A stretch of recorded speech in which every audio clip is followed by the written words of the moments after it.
Hello,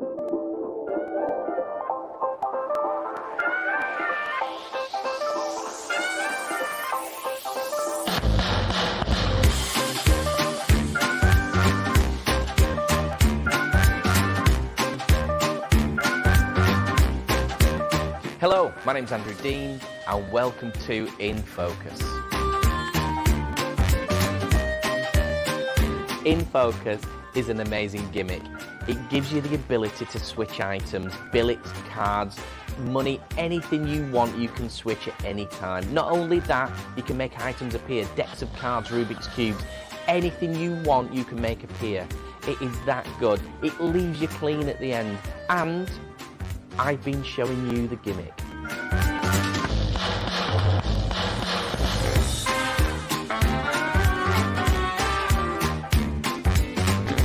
So here all the time we have one card and one card only, and it is the card you signed.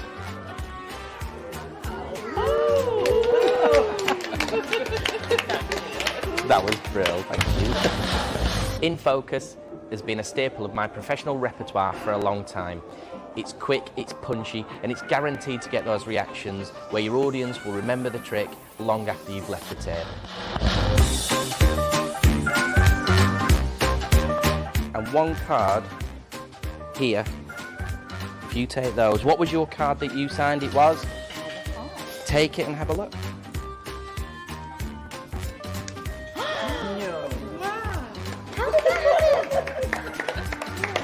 How did you do that? Oh. It's magic! I'm Andrew Dean, and this is In Focus.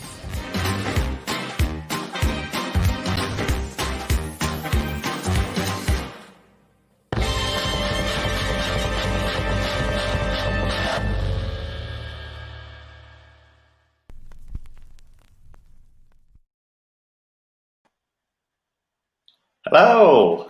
Hello. How are you? I'm good. I'm good. Good. I've been enjoying the weather. The weather's been beautiful. I hope everybody's been working on the tans. Yeah, absolutely. Yeah, the weather is amazing, isn't it? It is. It's very cool. I can't imagine the weather's as good as our guests. No, not this evening. We've got some fabulous ones this evening. That's good. Yeah, absolutely. Yeah. I've got to be honest. We set the standard quite early on, and I know we talk about it, and we're sort of right. Who can we get on? Who we're going to get? What our next guest? I mean, if there's anybody that people would like to see, let us know. I mean, we're happy, and they're not even just seeing them; they're talking to them. It's like it's a full kind of interactive show, So yes, you're not just seeing these people; you're talking to them, and in my opinion, like the people that we're getting on are honestly like they're just people whose magic I've loved forever. We've had Etienne Pradier. You've always particularly been a massive fan of Etienne. We had Harry Nardi. He's absolutely brilliant. I think Alakazam releasing a new trick soon as well. Harry Robson just give us an absolute gold mine of information, and there's still like I can't wait to get out of lockdown just to try some of the techniques that he shared, and and then Michael Murray, just so much knowledge, so much information, and then today's guest, blew my mind, Michael Murray. Absolutely. I mean, I'm going to say I don't do many mentalism effects, but I do some effects, but more in context with close-up magician rather than mentalism. But when we think about stuff is just next level, really is. But it's also like I would say the stuff that Michael was sharing was also stuff that, even if you're not a mentalist, I mean, you can stick that into your magic set and it's still going to be looked at as magic, but it's kind of, with that mental kind of effect, I guess, that mentalism has, right? I mean, the card effect it did with me, I'm like, oh, yeah. I mean, if you've not seen it, I mean, they're on our Facebook. Go and have a look at them. There's all sorts. I mean, if you watch Etienne, he actually gives you some tricks and tips and that sort of thing. And I mean, I know we don't reveal too much, but I mean, the stuff that they're teaching you and the stuff that they're giving away is just unbelievable. Oh yeah, absolutely, yeah, it's brilliant. We've got the brilliant, marvelous Matthew Wright on this week, and if you, I mean, I was going to say, if you're a magician and you're unfamiliar with his material, then you're going to find out quite a lot about it today. But I don't think there are going to be many people who are unfamiliar with his work. I've always been a massive fan of his material. Absolutely love all of his magic that he's released. I've seen him lecture. I've been to his lecture in Cumbria, in England, and it was amazing. Honestly, the lecture after it, I felt like a little fanboy following him out, going, "Your lecture was awesome." But it was so good. Yeah, we've got Gideon on. He said he's bought Deadlock and Fragment from him after last week's show, and they're both excellent. So yeah, cool. Glad you got some good new magic there, Gideon, and it's yeah, awesome. So we had a little challenge set, didn't we? We had a little challenge. We had a challenge set.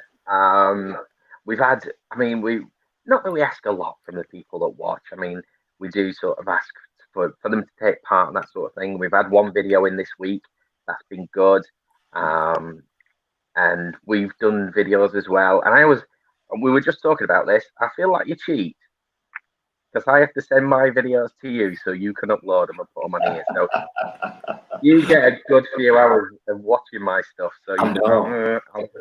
I'll just think I'll do a bit more. Yeah. Do you want to know a little secret though? A little secret. Go on. I made my video about 10 minutes ago.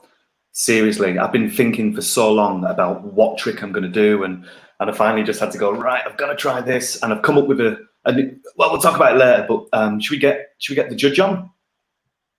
Yeah, let's get him on. He came on last week. Hopefully he's got better internet this week. So if you watched the show last week, you'll know what we're on about. And but it doesn't matter. I thought it was absolutely amazing. For me, it kind of made it. It was hilarious. I watched it back. I watched our show back and just howled with laughter. Like, it was just so funny. So hopefully he's as equally as funny as his internet connection made him. No pressure, Paul, but you better be funny, my friend. I'm in everything. Yeah, absolutely. Should we play his trailer? Should we get his little promo on? I say little. I didn't mean that in a patronising way. It's not a little promo. It's amazing. This is Paul Roberts.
Hey!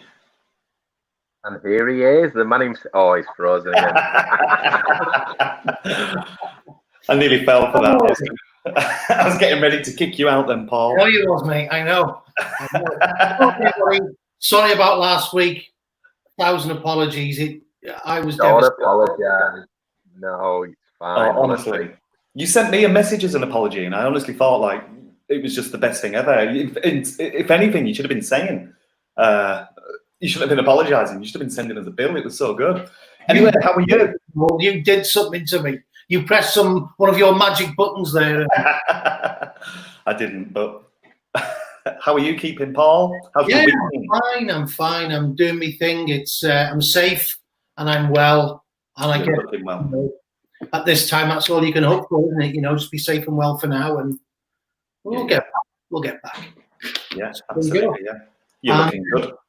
Thank you very much. You two okay? Yeah, all good. Good. And how's Enjoying the weather there as well, by the way. Let us know how you all are, and hope you're all doing well. Yeah, absolutely. Let us know how you are, people. So we're getting a few. Steve Gore says hi, says hello. Oh, yes. Yeah. Oh, wow. I'm famous then. Yeah. If Steve Gore says hi, then that's good. Hi back, Steve Gore. Hey. So, Paul, we had a little competition, and you set it right. This was your competition. Yeah. No cards. Household objects. No cards. What have you? Well, I'm playing. I didn't use cards. Hey, Claire says she's all the better for seeing you, Paul. That's very good. I'm just so glad it's not jumping all over the place. I can't be on for this long so far. It's going to go tits up at some point. The bonus. There is no internet for the next for Wrexham at all. Apart from in Paul's house. Shuffling me around, you're making me nervous. Hey, do you know, before we go any further, do you know the difference between a pickpocket and a peeping Tom? One snatches watches, and the other one watches. So anyway, Paul. Yeah, well, yes. Oh, Paul's lowered the tone. Paul, we love your body popping. If I put you on screen, could you show us some of your body popping? Come on, we want to see some of that. What do you mean? What, just like that? Yeah, hey.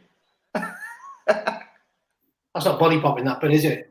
That's like robotics and Believe it or not, many moons ago, I was a robot dancer for Hunter from the Gladiators.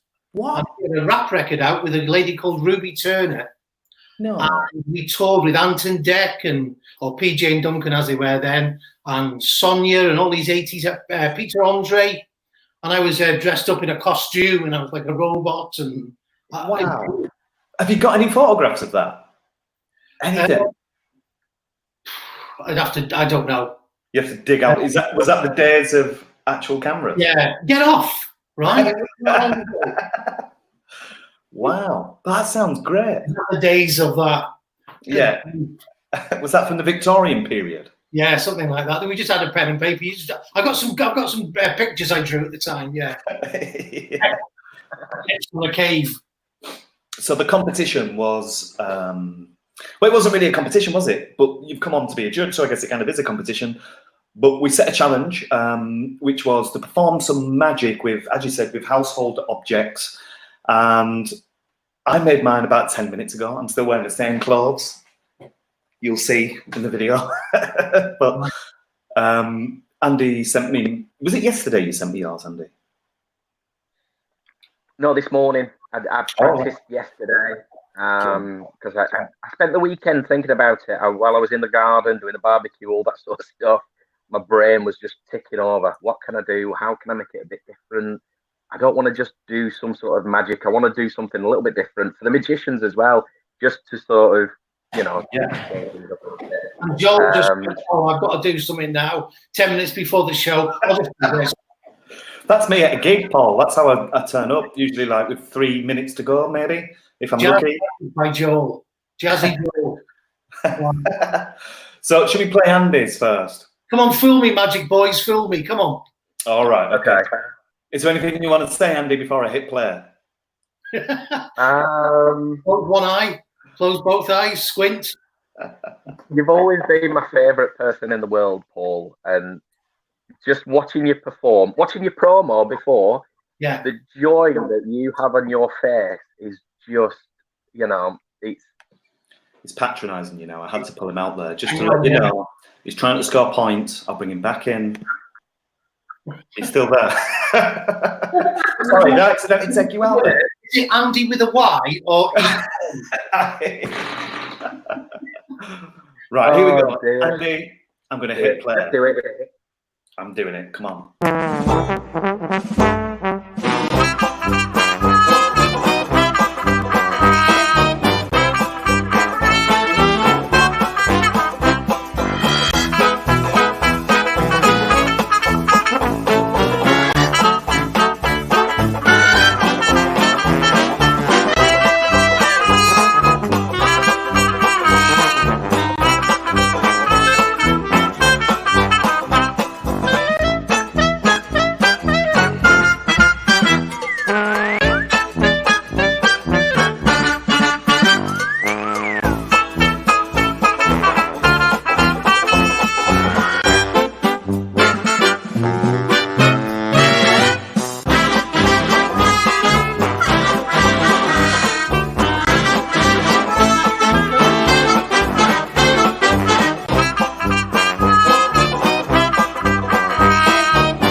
Right, I've got a comment on that straight away. I've got a comment. Can you hear me? Yeah, oh yeah, we can. Yeah. My thought on that video was, yes, it was very good. But you said you spent the whole weekend. I reckon you spent the whole weekend trying to throw that sweet into that bloody weekend. Oh, you did. No, oh, no, Mr. D. Oh, no. It was a good shot, wasn't it? Now, if you say that time, I want to see it live. Oh, that's all right. Now, the hardest bit wasn't throwing the sweet in there. The hardest bit was not flashing when I was picking the cup up. That was the hardest bit. I could get the sweet in most times, but flashing while I picked the cup up. Because Joel, when I spoke to Joel earlier, I said, oh, this is how I've done it. And he went, I thought you'd done something different. So flashing it. It was a hole in it. Now, it wasn't just a hole in the cup. It was more than that. It was really good. It's clever. Was that your idea, Andy? Yeah. Now, by the way, Joel, if you do the same thing now and you throw that into a cup just with 10 minutes before the show, you've won, mate. All right, okay. Is that the challenge? Unfortunately, I haven't got any jelly sweets here to do it with, so that's the only reason why I can't do it. I'd give it a good shot.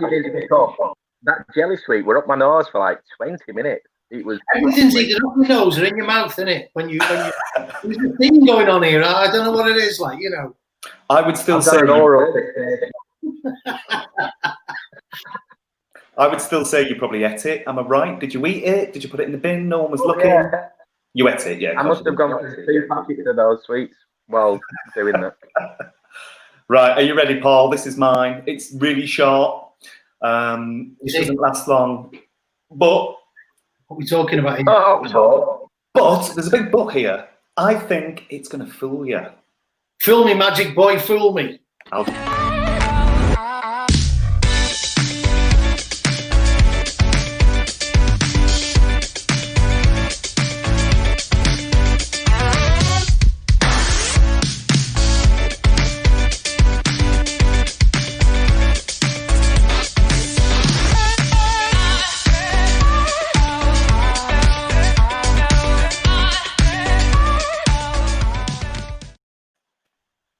Wow, very good as well.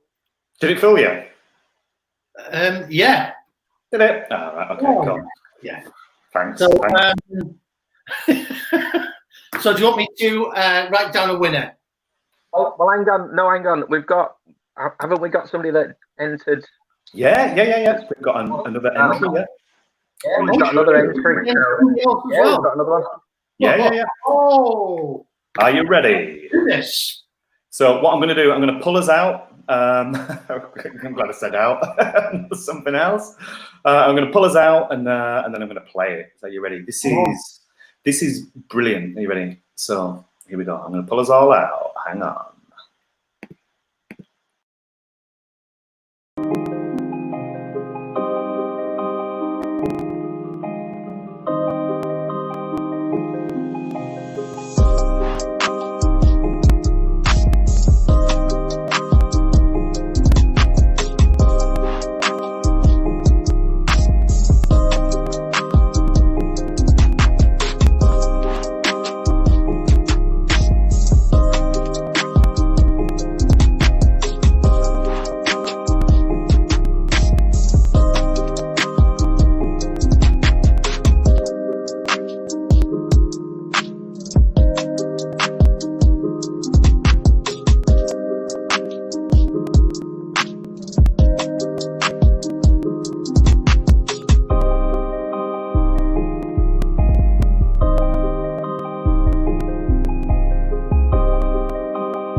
I love that.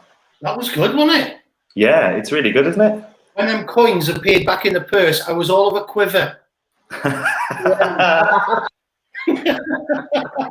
He's bloody good, him. I like him. That was brilliant. Yeah, great idea, that wasn't it? I like nice. when you're not doing it for anybody else. It's just happening. I love that kind of stuff.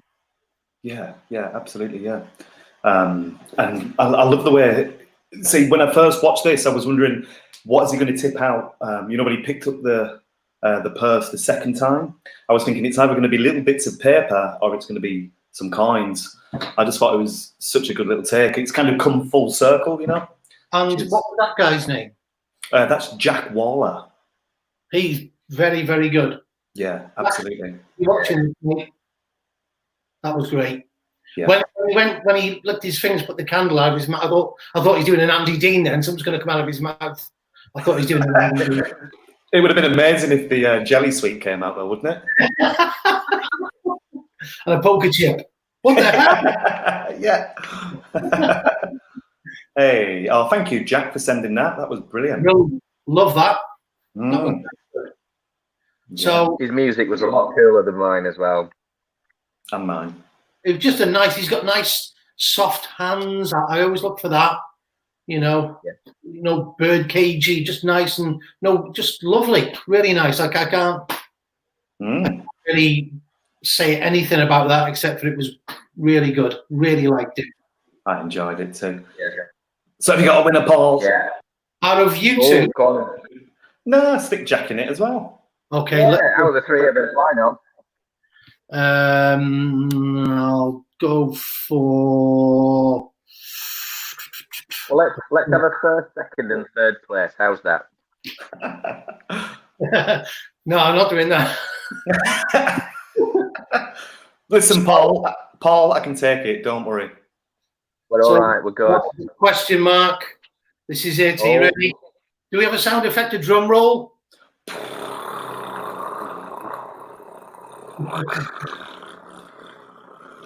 Yay! Yeah, go. Ah, brilliant. Well done, Jack. Because that was great. That was really good. Well, I mean, so were the other, the other two either side of me. They were good as well, But apparently Jack did that in 5 minutes. In fact, it was the first time he'd ever done it. He just went, "I'll put this together." Yeah, so you've either got it or you've not, have you? Yeah. There's no holes in the carpet now for that flash pin. No. I did think halfway through he'd got it cut at top of his head cut off. I thought that's because he's got no eyebrows left. Yeah. Hours and hours of practice. We're not. We love that, mate. That was hands down. Looking at Paul, it looks like he's been doing it for a month. Paul. Sorry. Hang on a minute, Paul. Put your head down a little bit. Put your head down again. Sorry, Paul. Sorry, a year. Sorry. Paul. I'm not allowed to swear on the show. There you go. Well done, Jack. So what should we do for Jack? I think we should give him a prize. Yeah. Should we? You can have a pick or a download if you want. Yeah, absolutely. Well done, Jack. If you head over to the Real Workers website, you can pick yourself a download, and we'll get that sent over to you. We'll probably get it over tonight as well. So drop us a little message, and well done, mate. That was amazing. Thank you. Totally agree. Yeah. Now, Paul. Yes. You were talking about soft hands. I always remember coming to see you at the Magic Shop. Oh. People might recognise you from JB Magic in Blackpool. Yeah. And I always remember you saying soft hands and just relax your shoulders. Just drop your shoulders. When we're practicing, it's tough, it is tough. And you look in and then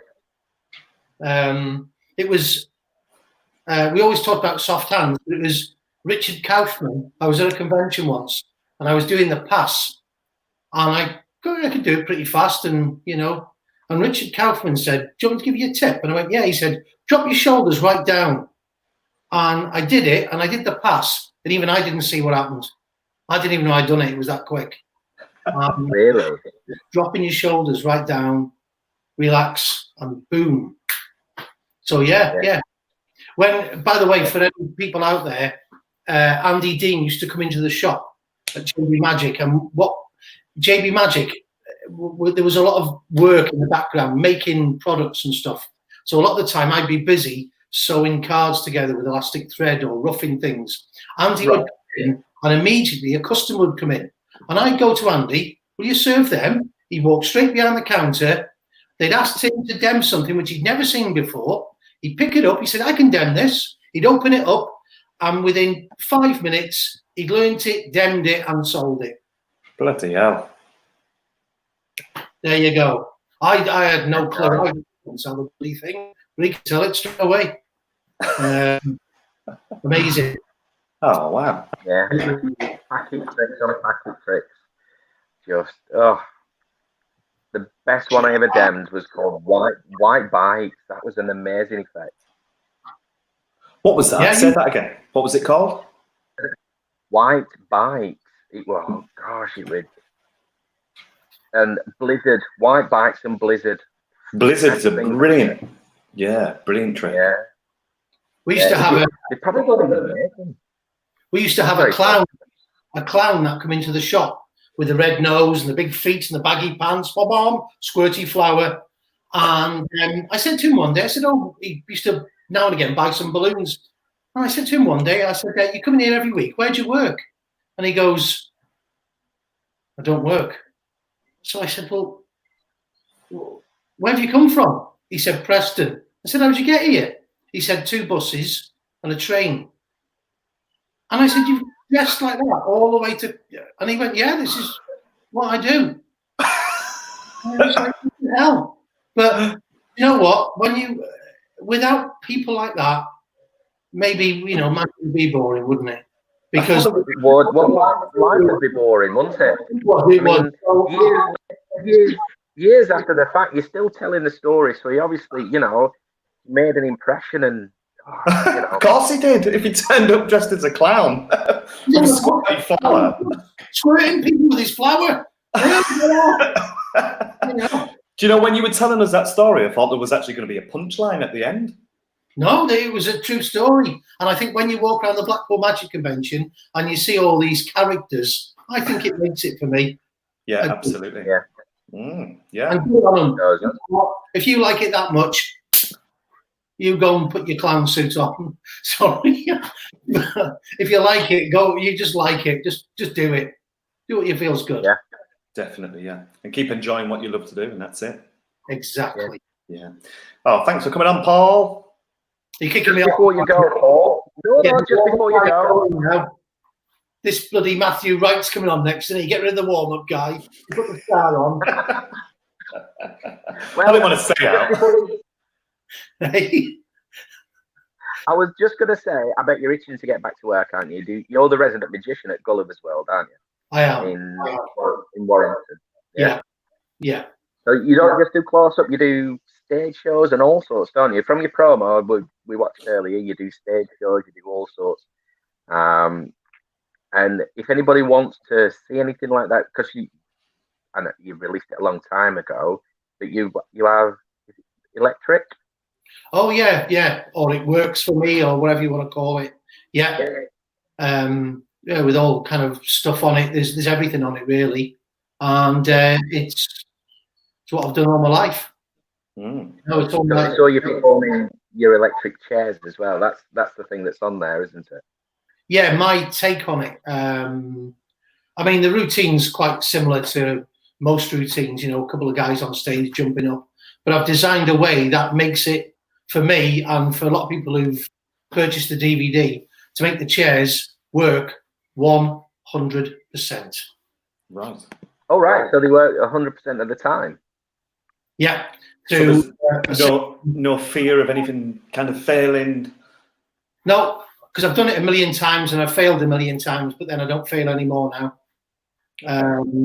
Different reactions, but it's what I do. I've done it at banquets, restaurants. I've done it everywhere. So I've really. Oh, right, okay. So you can perform it pretty much anywhere, then, really. Yeah, well, I wouldn't say close up, surrounded. As long as you're elevated a little bit, or the people are in front of you. Because. All right. Okay.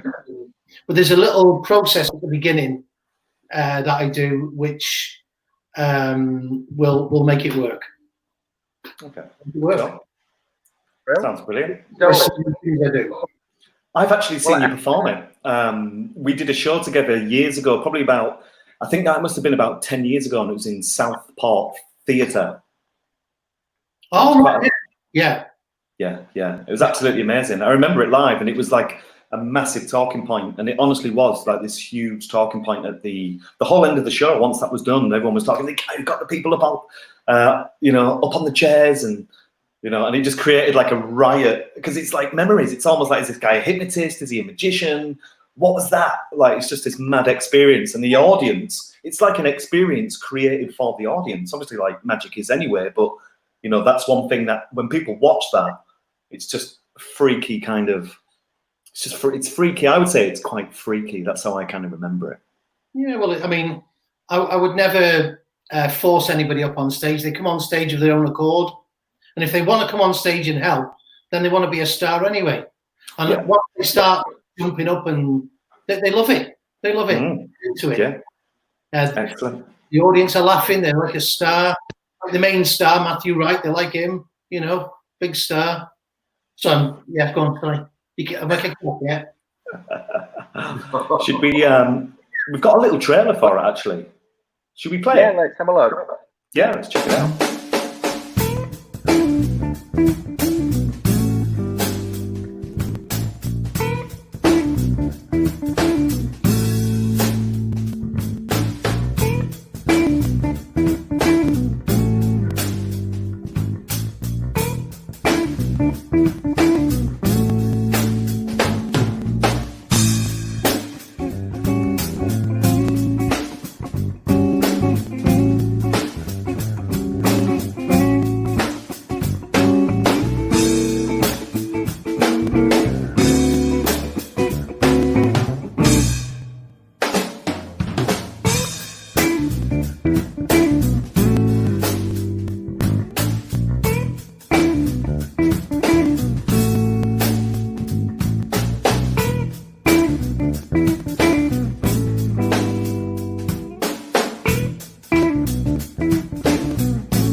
I hadn't even seen that.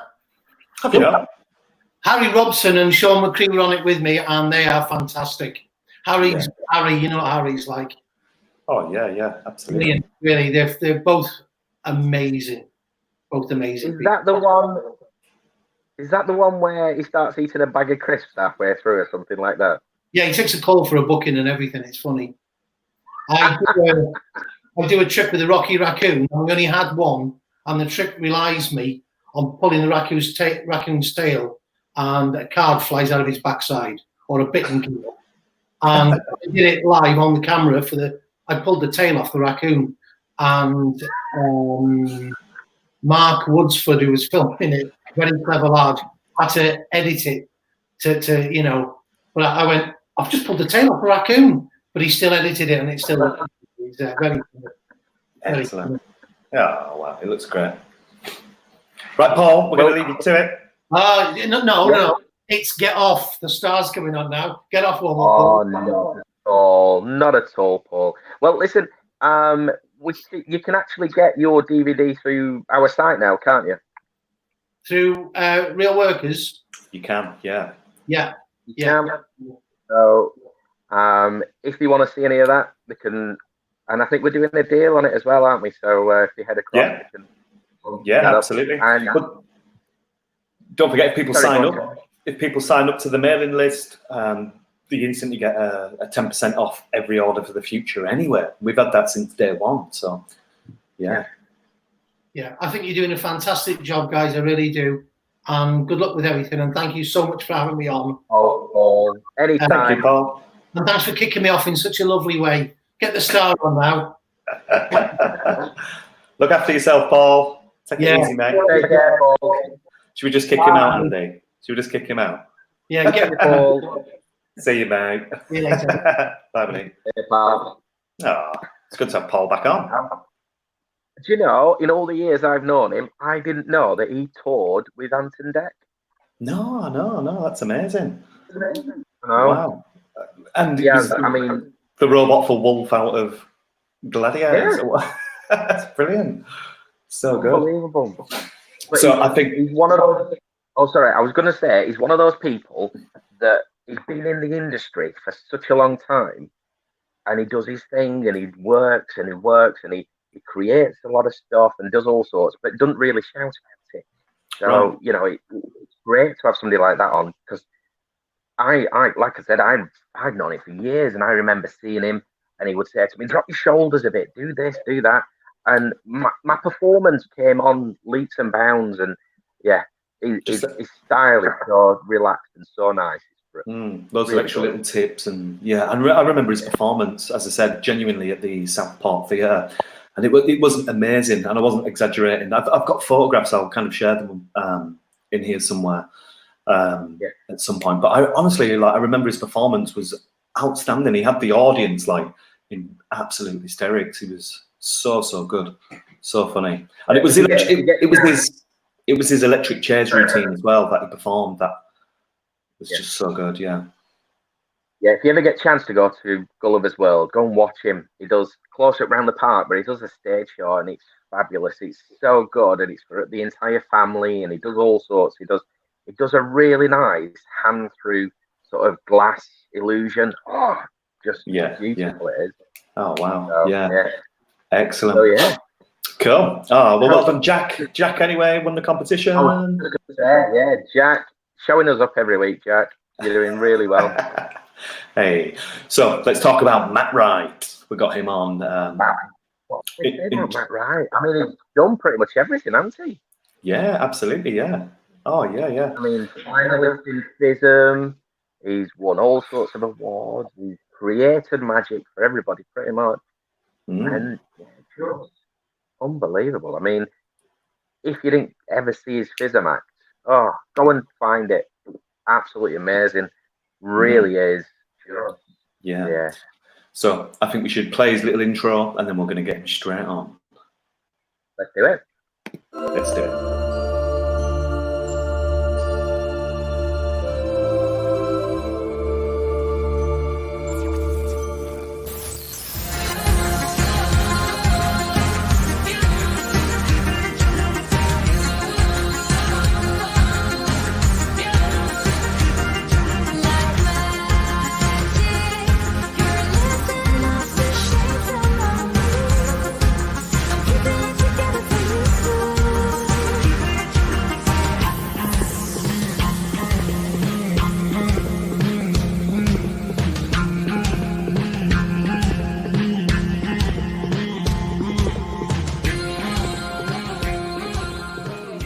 The Matthew Wright show, which was absolutely fascinating as well as entertaining. Just watch Matthew Wright's show.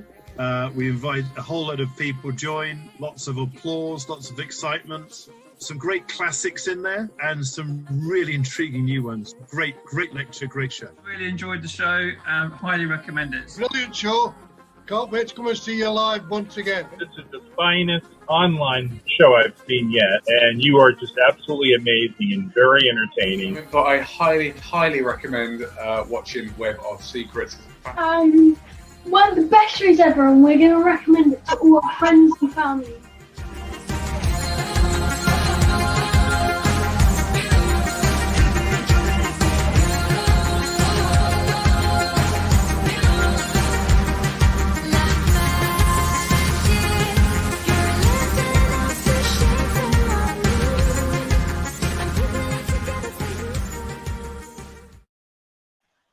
That looks amazing. I know. How good does that look? I mean, just to see the mix of people and how much everybody's going, I'm going to the two kids, I'm going to recommend it to all my friends. And I know, that's so good. It's so good. I know I say it every week, and I say how fortunate we are to actually be in the industry, to make people, especially in these times, making somebody smile could actually be the difference between how good they're having a day to how good they're having a week. Yeah, absolutely. And the memories that he's creating. And it's so good. Should we bring him on? Oh, yeah, let's do it. Let's bring him on and we can have a chat with him. Come on. Let's hear Marvelous applause, everybody. Right. Hello. He's on. Yeah. It's that guy. All right. That's what Paul Roberts on, weren't it? I haven't seen him for ages. I used to shove every week with him. How we doing, boys? All right. How big are your shoes? You know what they say, Andy? Are we all keeping all right? I've not a clue. We're good. How's it been? It's all right. Got me sangria. We're okay. Oh, Super. Tint over You've got Verano. sangria. I've got a cup of tea. There I've we got a go. cup of tea and a glass So of you're water. in England. You're in England. Yeah. You can have tea. I'm in Exactly. Spain. I can have a Tinto Verano, can't I?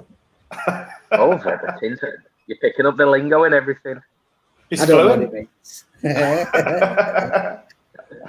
Hey, you're looking good, mate.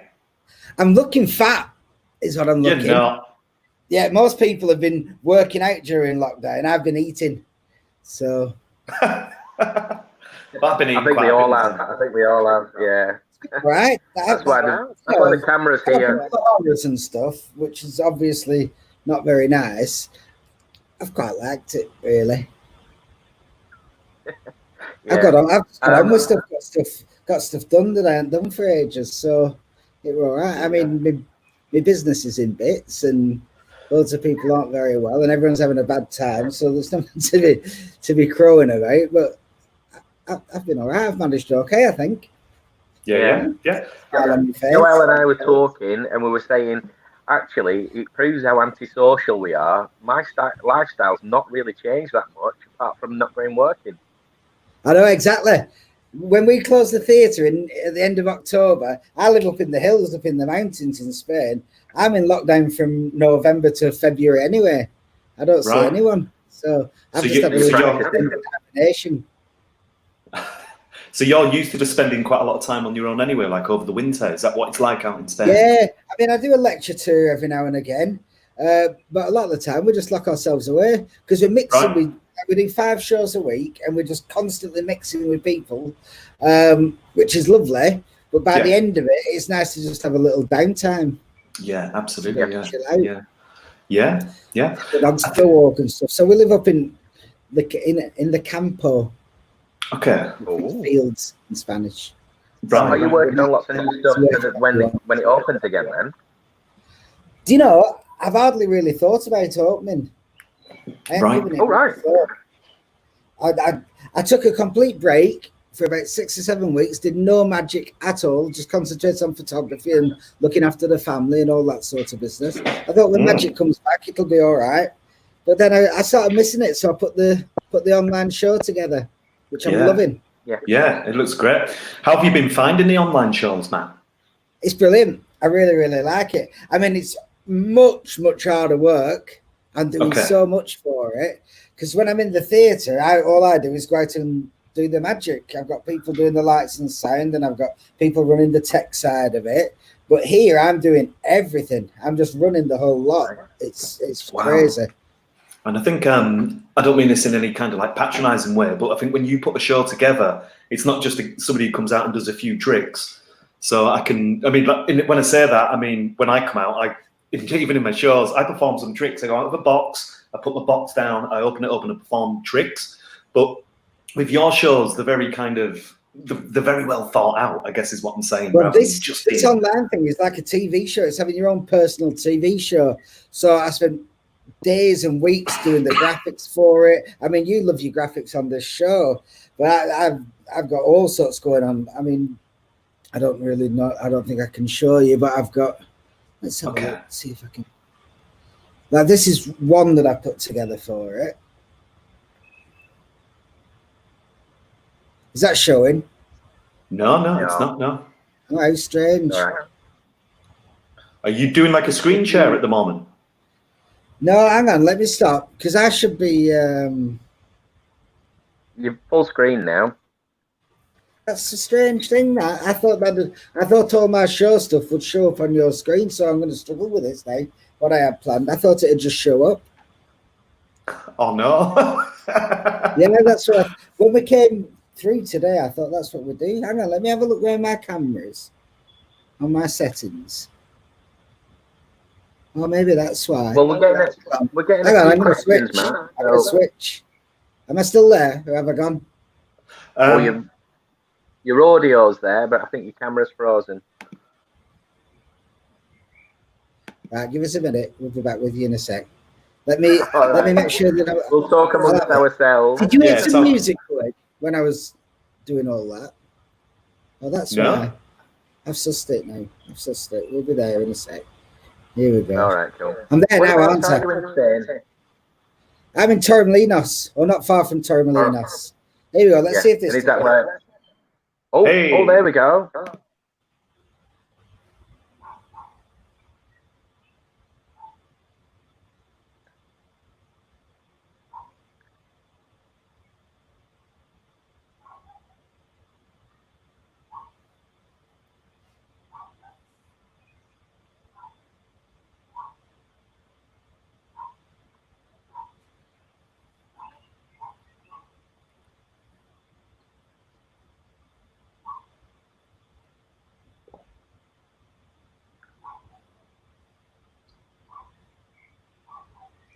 So I've done all sorts of stuff like that. That's like running throughout the show, is that? Wow, that's amazing. So I've got a lot of stuff going on, yeah, and I'm trying to drive it all as well. I don't know. Let me see if I can show you this. I don't know if it could come up. Just so you You've got know, a hell of an impressive setup there. Yeah, this is my setup here. So I've got a couple of cameras. It's rubbish as this camera, that's why. Woo! Oh, there we go. we're in your camera. We are now in your camera. We're inside your camera. So I've got me setup over here, my two computers. I've got my little control disc. I've got my keyboard. I've got my magic track mouse. I've got my Black Magic, which changes all the cameras. So I've got an overhead and a forward one. So I've got quite a lot of things going on, really. So I'm trying to juggle all that and do the magic. So it's I need a tinter. That's so good. But it's good fun. It's been a real challenge. If I'm going to do something, I want to challenge myself with it, and this has been exactly that. Yeah. So what I do an hour show, and then I do like an hour and a half lecture on the show afterwards. Oh, wow. So it's been going really well. So when you say a lecture, is your lecture so the general public are booking your show, and then what are you lecturing about? Yeah, well, it's two things really. I'm doing it for magic clubs. Okay. But I'm selling tickets to the public for the first half.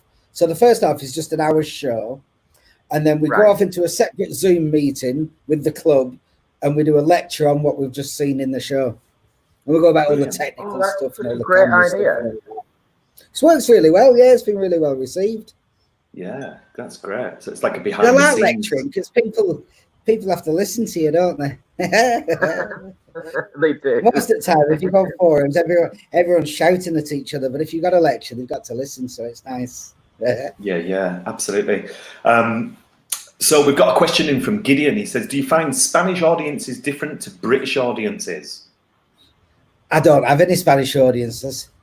Yeah. Do you never get like and it's aimed purely at British holidaymakers, really. We get Scandinavian people in. We get them from all over, really, odds and sods from all over the world. But it's mainly the British tour operators that sell our show through like TUI and things like that, and that's where most of our audience comes from. So what it is, the big difference, and Joel, you'll know this as well because you've worked at the House of Illusion, the difference between doing a show for someone for free, like approaching a table or something like that, and then having someone pay to come and watch you, the dynamic is completely different.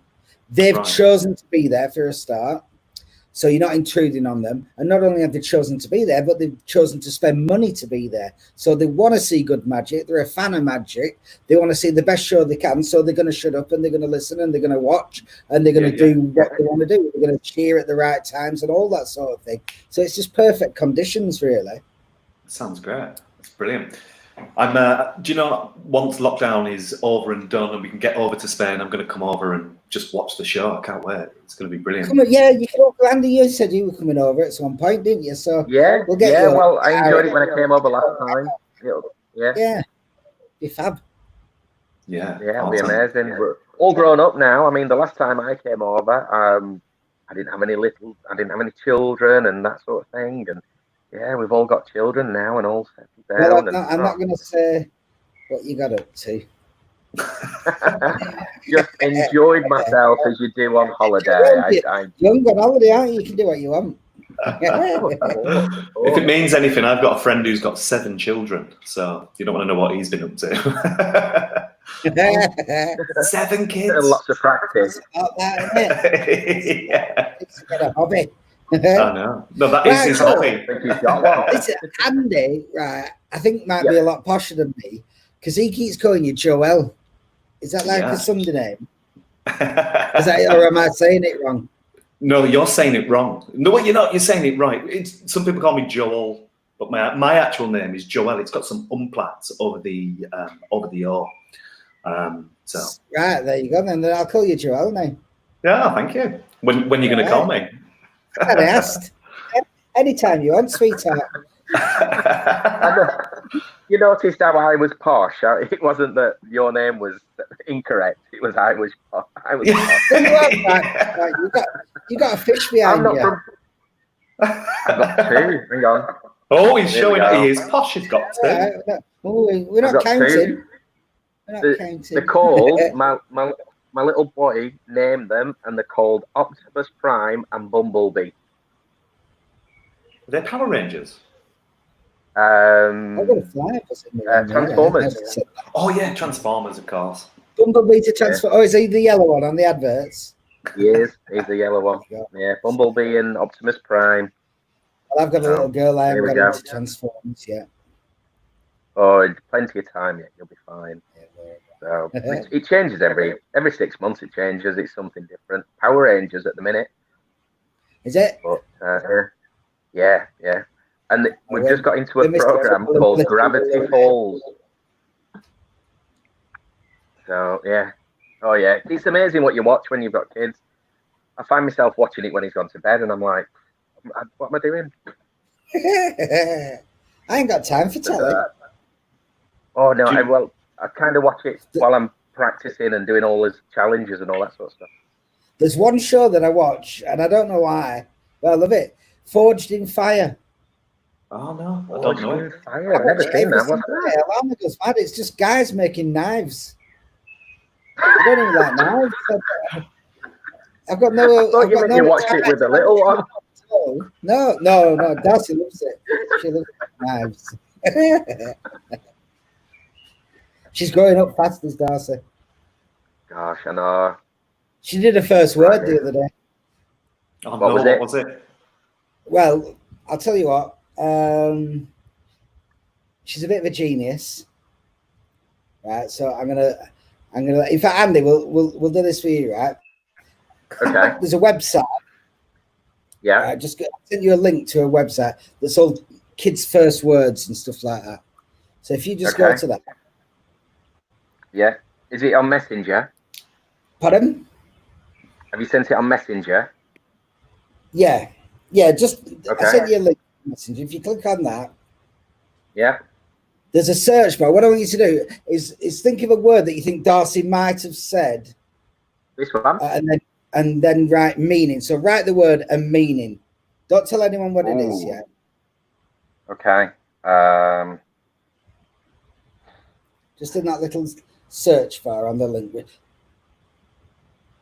Have you got it? Yeah. And then search it.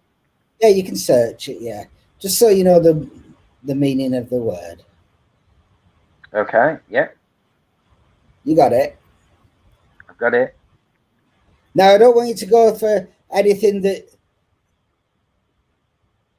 right, have a look at me. I think this would be something fresh in our minds that we'd probably just been looking at. But I think I think you'd have gone for something obvious there to try and help me out. I think you'd have gone for Transformers or something like that, or yeah. I don't know. Is that what did you go for? Transformer. Yeah, that's it. Transformer. Right. So that'd be your first word. What I want you to do is to think of a word that you think my little Darcy might have done for her first word. Okay. You can say it. She's a bit of a genius, so she's only 14 months when she did it. So don't go for anything too long. What word do you think should have gone for?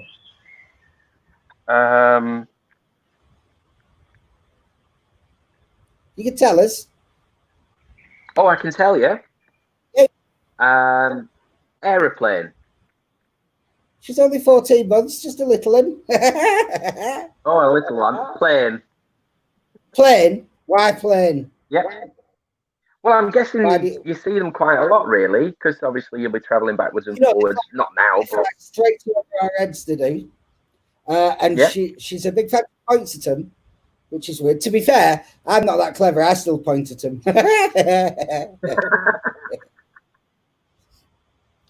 So I don't know if I can get these videos up on here, because I made a little video of her doing the first word. Let's have a look. That's not playing, is it? Is that playing? Not here. No, not for us. Let me just see if I can get this on here. Yeah, bring it up on full screen. There we go. You're on full screen now. All right, here we go.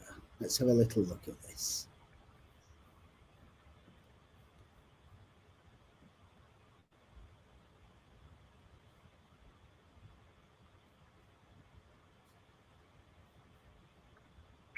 You got it? Oh, there we go. Yeah. That's my little dog. She didn't say her first word, by the way. All right. She wrote it. Oh. How see? There she is. She's a little cracker. She's a little cracker. Is that? That's amazing. Wow. That's superb. Wow. Is that what you were just thinking of, Andy? It's amazing what technology can do, isn't it? That's awesome. That is wow. superb. As well. Have you got Rubik's Cube? You got a Rubik's Cube? Have I got a Rubik's? I've been teaching at Rubik's Cube. Yes, I have got one. Just give me a sec. I'll grab it. I've got one here. You're okay. Don't worry about it. You're all right. All right. Okay. Right, Andy, what I'll do. Can we? I don't know if we go full screen with this. No, it's all right. You can see me now. Let's have Andy on there as well. We'll get Andy up as well. Andy, I'm gonna mix these. I'll keep mixing. Now, anytime you feel the urge, you just says we're going to do like a blindfold solve. So if you look away, so you're not looking at exactly what I'm doing, everyone else at home can still see that I'm not switching the cube at all. And anytime you feel the urge, you just say stop. Although some say if you feel the urge, why stop? They do. That is correct. Stop now. There. Yep. Let's put this on here, then you can see it. Okay, turn yourself round, Andy. Look, you couldn't really see it from there. Go on, we'll go again. Just say stop anytime you like. All right, anytime. Stop now. There? Yep. Okay. Andy?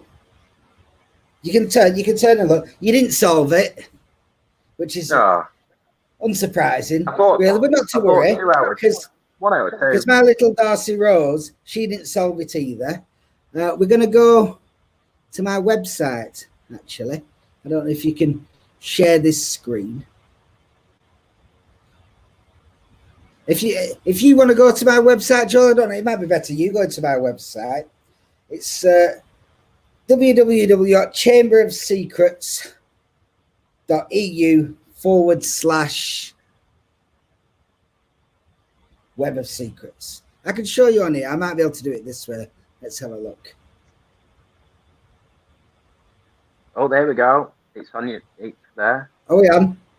Have you got it? Yeah. There we go. I've got my little Darcy Rose. Chamber of Secrets. .eu was it, Matt? Yeah.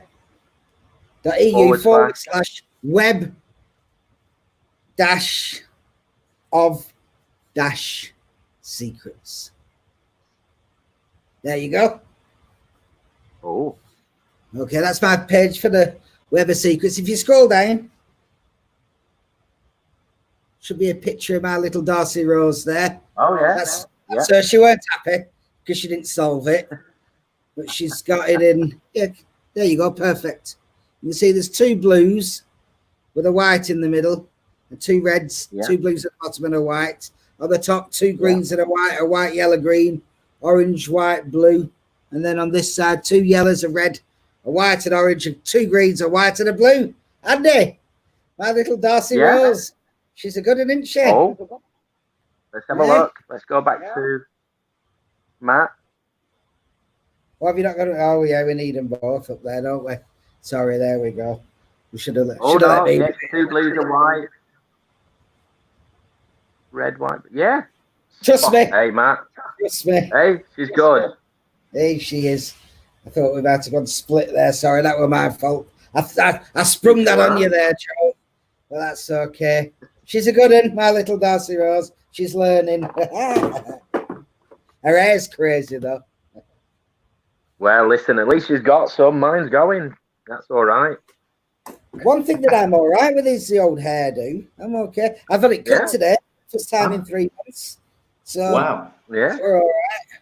Well, I had my hair cut today as well. Check it out. Looks good.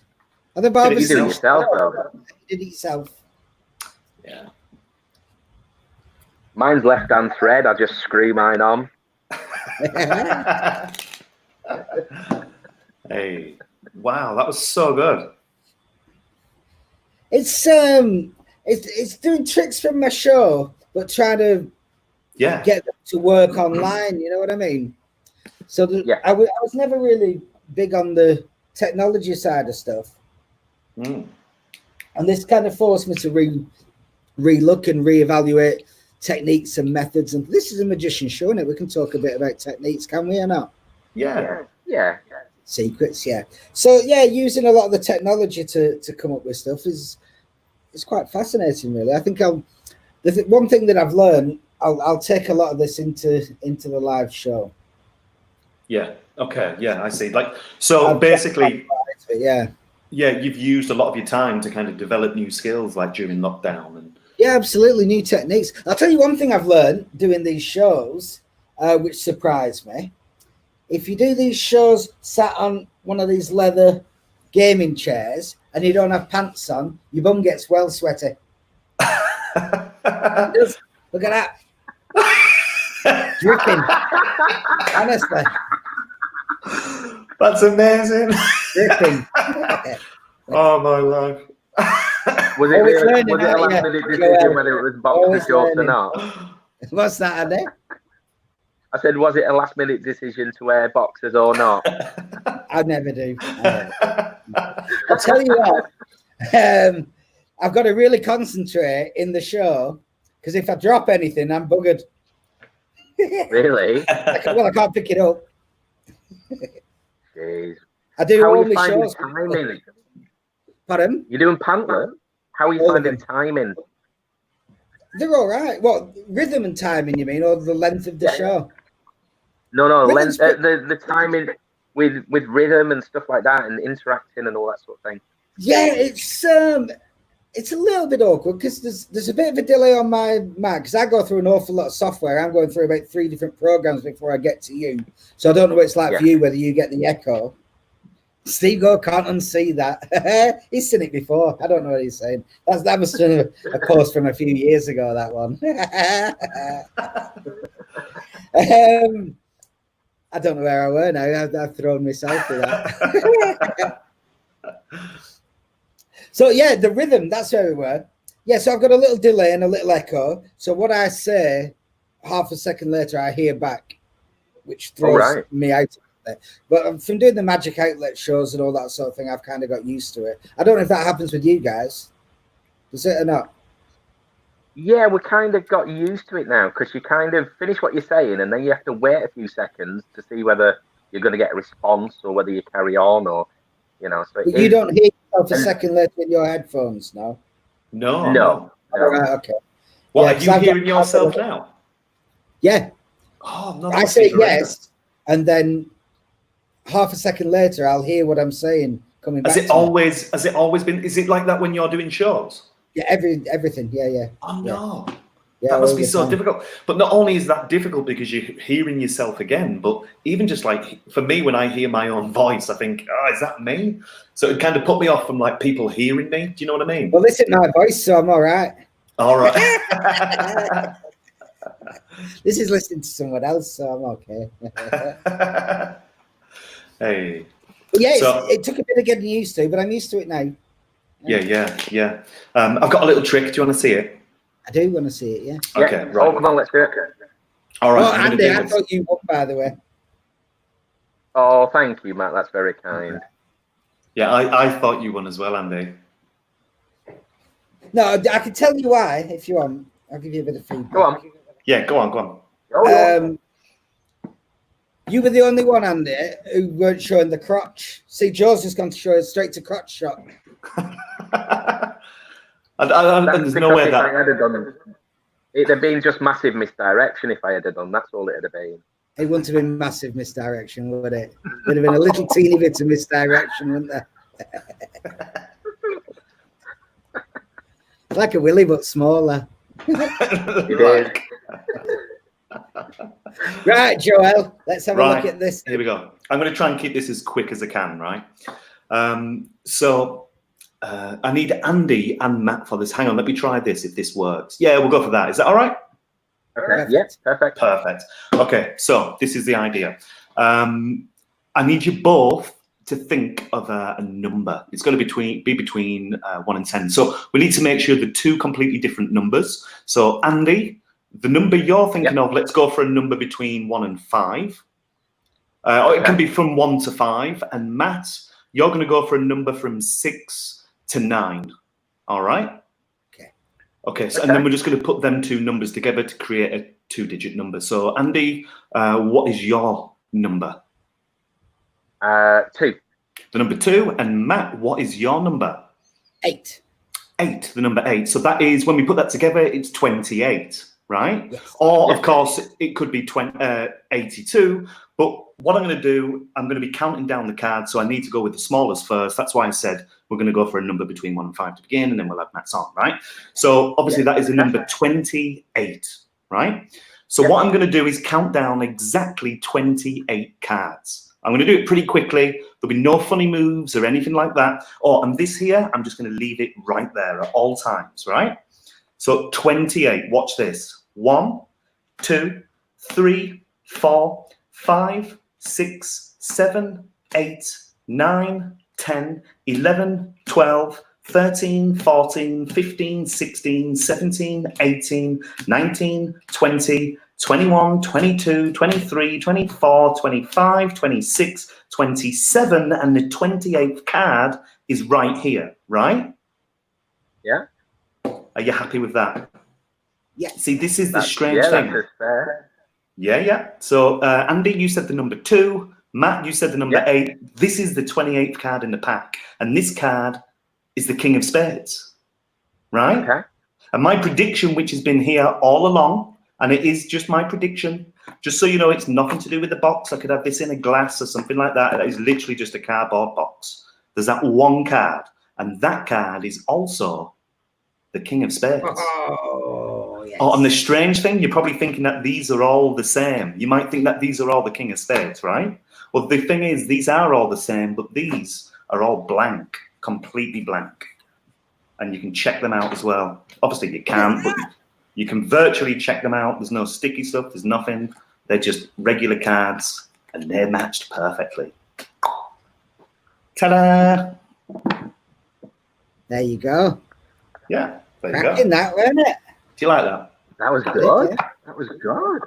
Yeah, I made that up this week. We could have picked any number. Any number. Any number. Yeah. Honestly, I mean, you were talking about Blizzard earlier, weren't you, Andy? And that's a very similar trick. It's brilliant. Blizzard's one of my all-time favourites. And that's just jumped right in there with it, Joel. Thank you.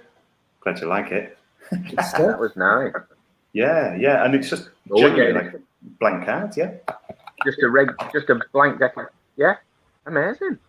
Yeah, and honestly, there's just one King of Spades and a blank packet of cards, and that can all be examined. In fact, they could count it down themselves as well and arrive to that card. How good's that? I'm pretty chuffed with Are you going to be releasing that, yeah? I will do at some point. Keeping it to yourself for a bit. Yeah, I'll probably keep it to myself for a little bit just to perform with it. Well, you got to be careful now, you see, because I don't know if someone at home might figure it out and then they'll release it before you. You got to be so careful in this world, haven't you? In this magic world. Some people will do it. Yeah, I've heard that people Matt was do just that. reaching for his blank deck of cards. He Well, was just reaching for his blank deck. Does it have to be King of Spades? It's got to be the King of Spades, and it's got to be the number 28. Yeah. Oh, thanks, man. Well, I'll do one with you two. All right, come on. I'll do one with you two. Do you want me to put you on full screen, man? No, we'll keep it like this. This is perfect. Look at that. Oh wow! Hang on, stay there. Mind Reader of the Year. Mind Reader of the Year. I won that this week.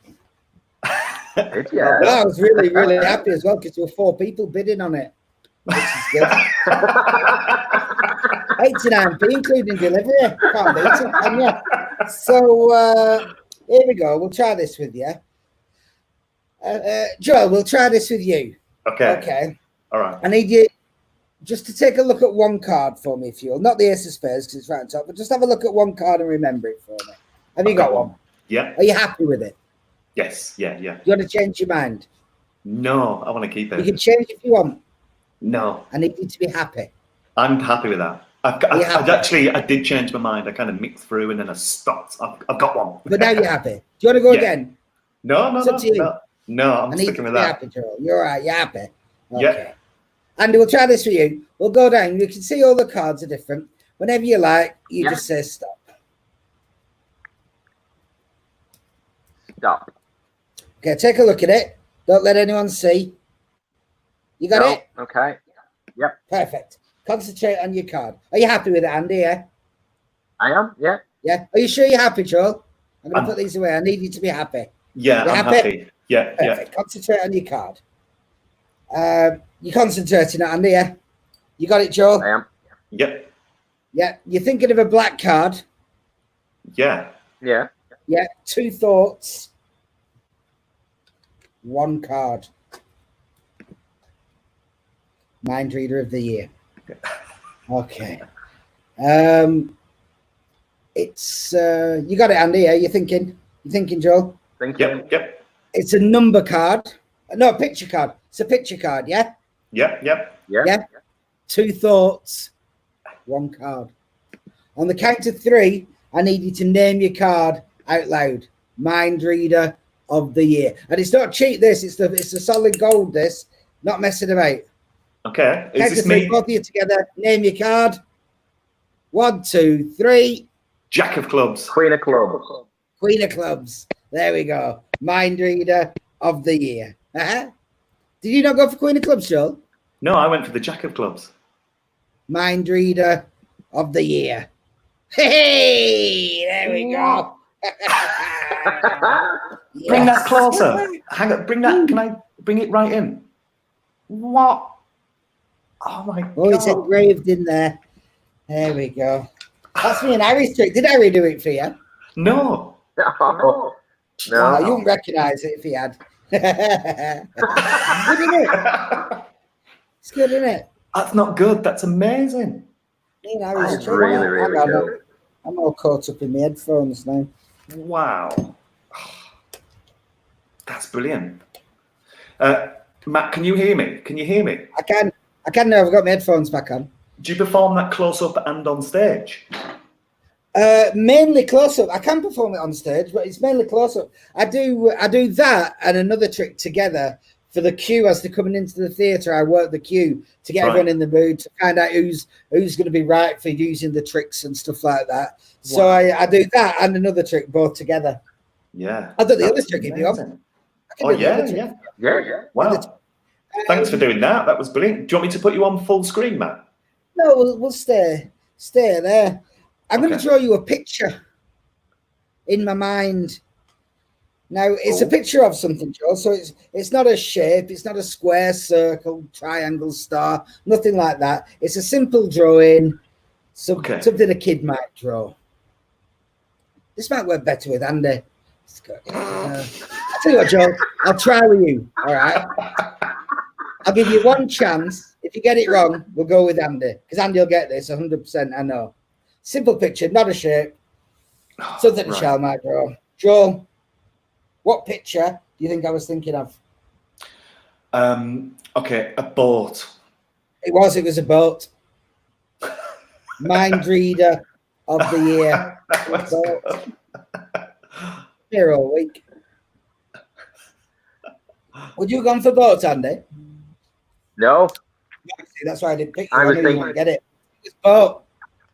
We'll try something else. We'll try this with you. Let's go Visions, by the way. It's good, isn't it? That was good. Yeah, that's good. Another thing, similar principle. Andy, you can see all these cards are different, yeah? Yeah. Sorry. Yeah, you can see they're all different? Yeah. Okay. And again, we'll go through the pack. Just say stop whatever you like. Okay, and stop. On this one, no way. Yep. Ace of Diamonds. That's the card I was thinking of.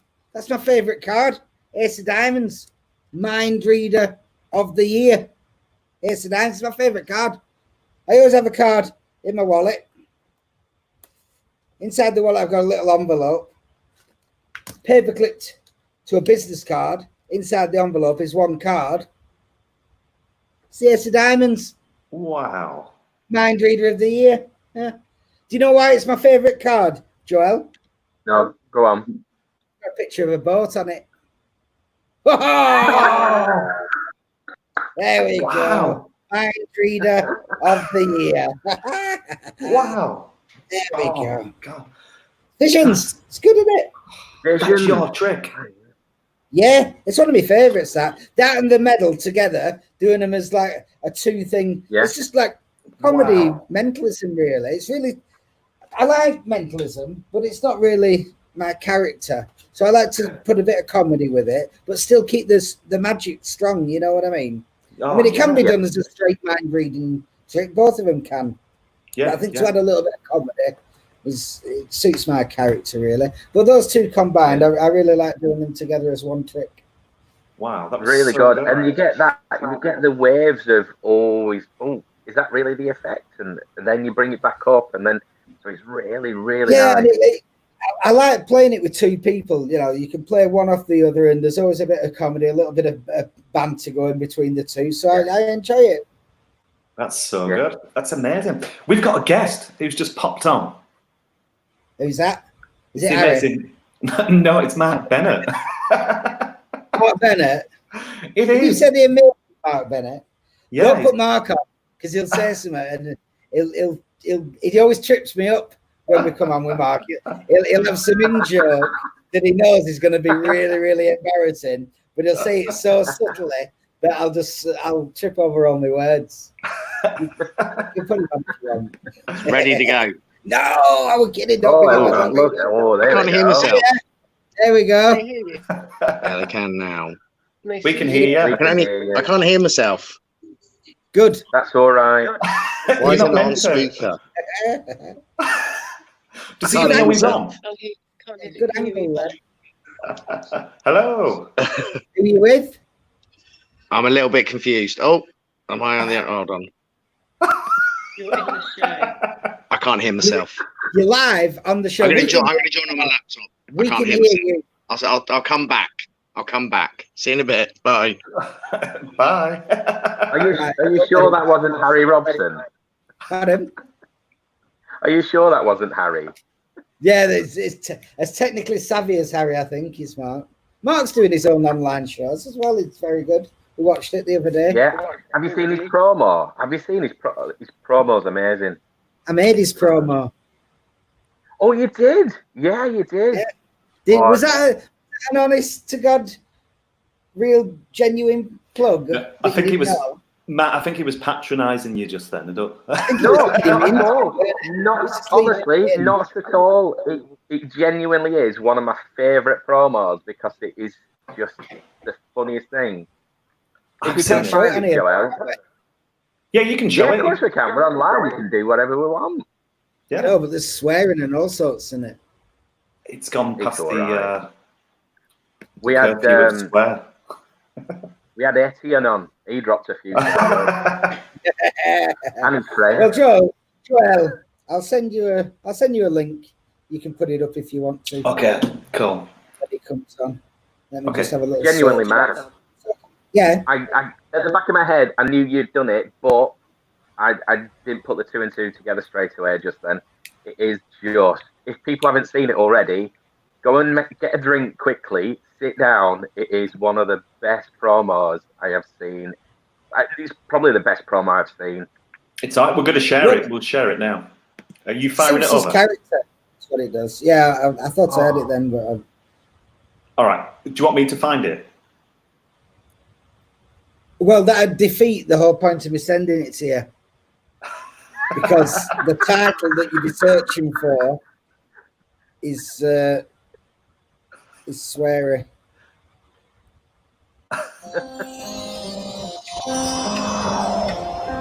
Oh, there we go. I'll send it to you now in message. Okay, I'll send it to over. you now. We've got Matt back on. Should we play his? Should we play his trailer first? Play it. Yeah, play it to bring him into the show. Yeah, come on. Yeah, All we'll right. play it and then yeah. Right, I'm going to figure this That'll out. just be- Hang So, on. well, just while we're doing that, Matt, you were talking about your character. How long did it take you to sort of develop it or get the right sort of character for you? And Well, it's still going really. yeah, a lot of it developed at the House of Illusion. Because before I went to the House of Illusion, I mean, I've been a Eugene Berger student. So I was a bit dark and a bit mysterious. Still had some humour in there.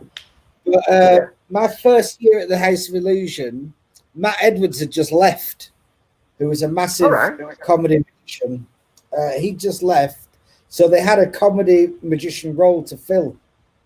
And Rodney said, right, you're doing the comedy section tomorrow. all right. So you were almost forced into it, really. That's the way it was at the House of Illusion, ain't it, Joel? Yeah, absolutely. Yeah. Just Everything with it, you were think you on were your there, feet. and you're on tonight. We're doing this, and if it works, good stuff. I mean, my Physimact came from the House of Illusion. I mean, for people who know Rodney, you'll know that this story rings true. For those who don't, Rodney's just always on the go. He's always got some ideas. He's always coming up with something. Businesses, and he's very, very successful businessman. And he called me in on the Wednesday. He said, right, tonight we're doing a Russian show because Salou had started to get a lot of Russian tourists. And we had a free night. So he said, right, we're going to do a Russian show, international show we're doing. So you need a routine tonight that you can do to music. So I'd heard Poker Face by Lady Gaga, an acoustic version. So literally that day, I put together what later became the Physimact. But the whole basis of it came from putting on a Russian night at the House of Illusion. It was good. It was good. Russians were. I don't know. Can I generalize about Russians? I don't know if that's racist. Maybe it is. I wouldn't do it. I probably shouldn't. But they were really, really nice.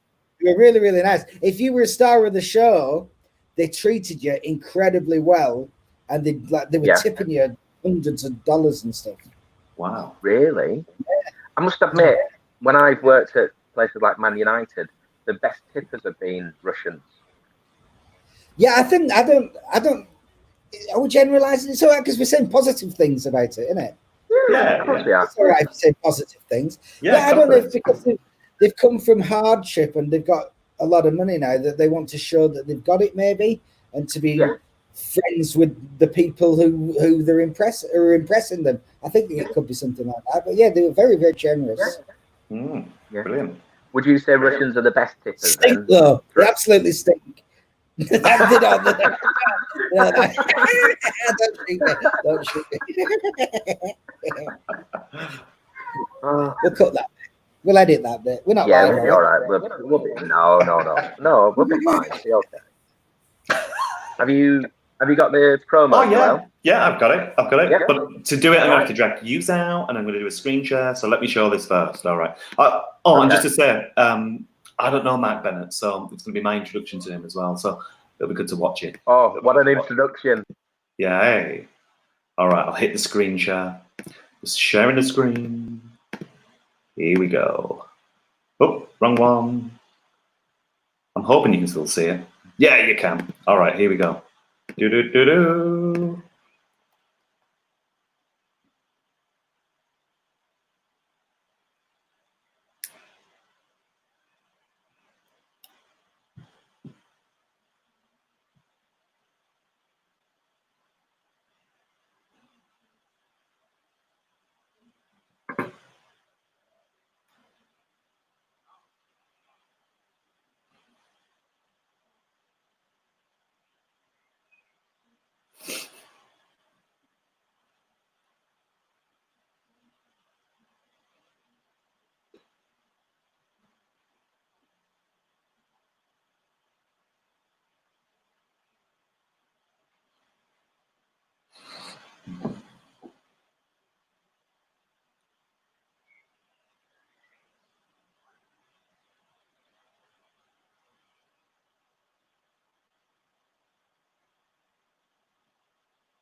Joel. Hey, I'm here. There was no audio.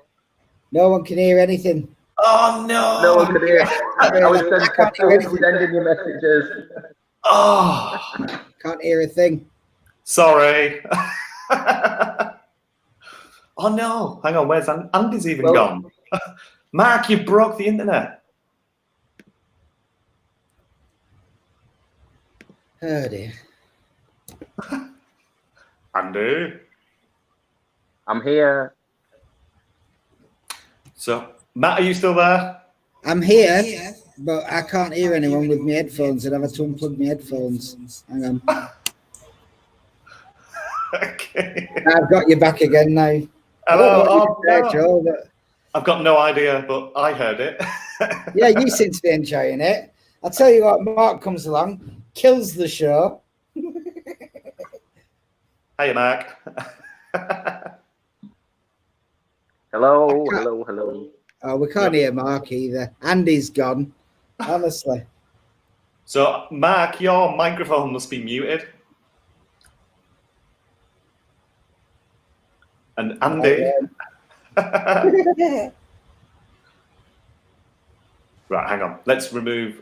Let's just have me and you again, Joel. The way it should be. That's the way it Let's get should him be.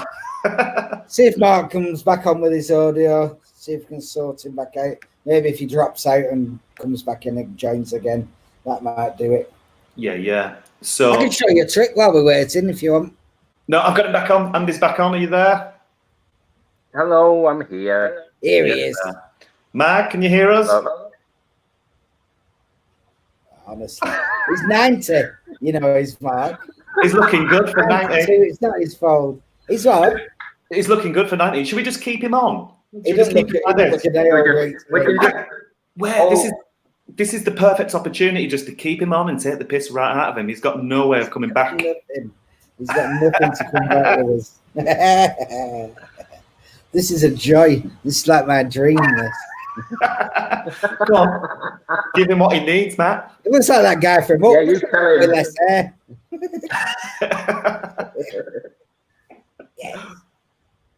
No, Mark, your audio isn't working, my friend. Is it not working at all? Oh, You're yes, on. no, yeah, you Oh, are. now it says, yay! Can you hear me now?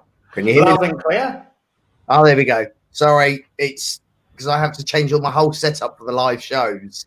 So I have to knock out loads of stuff. And then I just thought I've got none of the setup for the live show. So I had to take off the loop back audio, put it back to normal. I don't live in a studio like Matthew. Look at him. Look at him. Beautiful.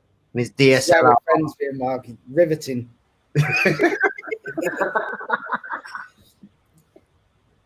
You've hijacked my show here, Mark. And You told me. Have got anyone watching still? I bet no one's watching now. I bet they've all gone. No, we've got 4 people watching. So we're all still here. I went on to play. You said come and join, so I did. I didn't know what this was. Sorry, I didn't mean to. Oh, did I? I think I've put the link up for this, haven't I?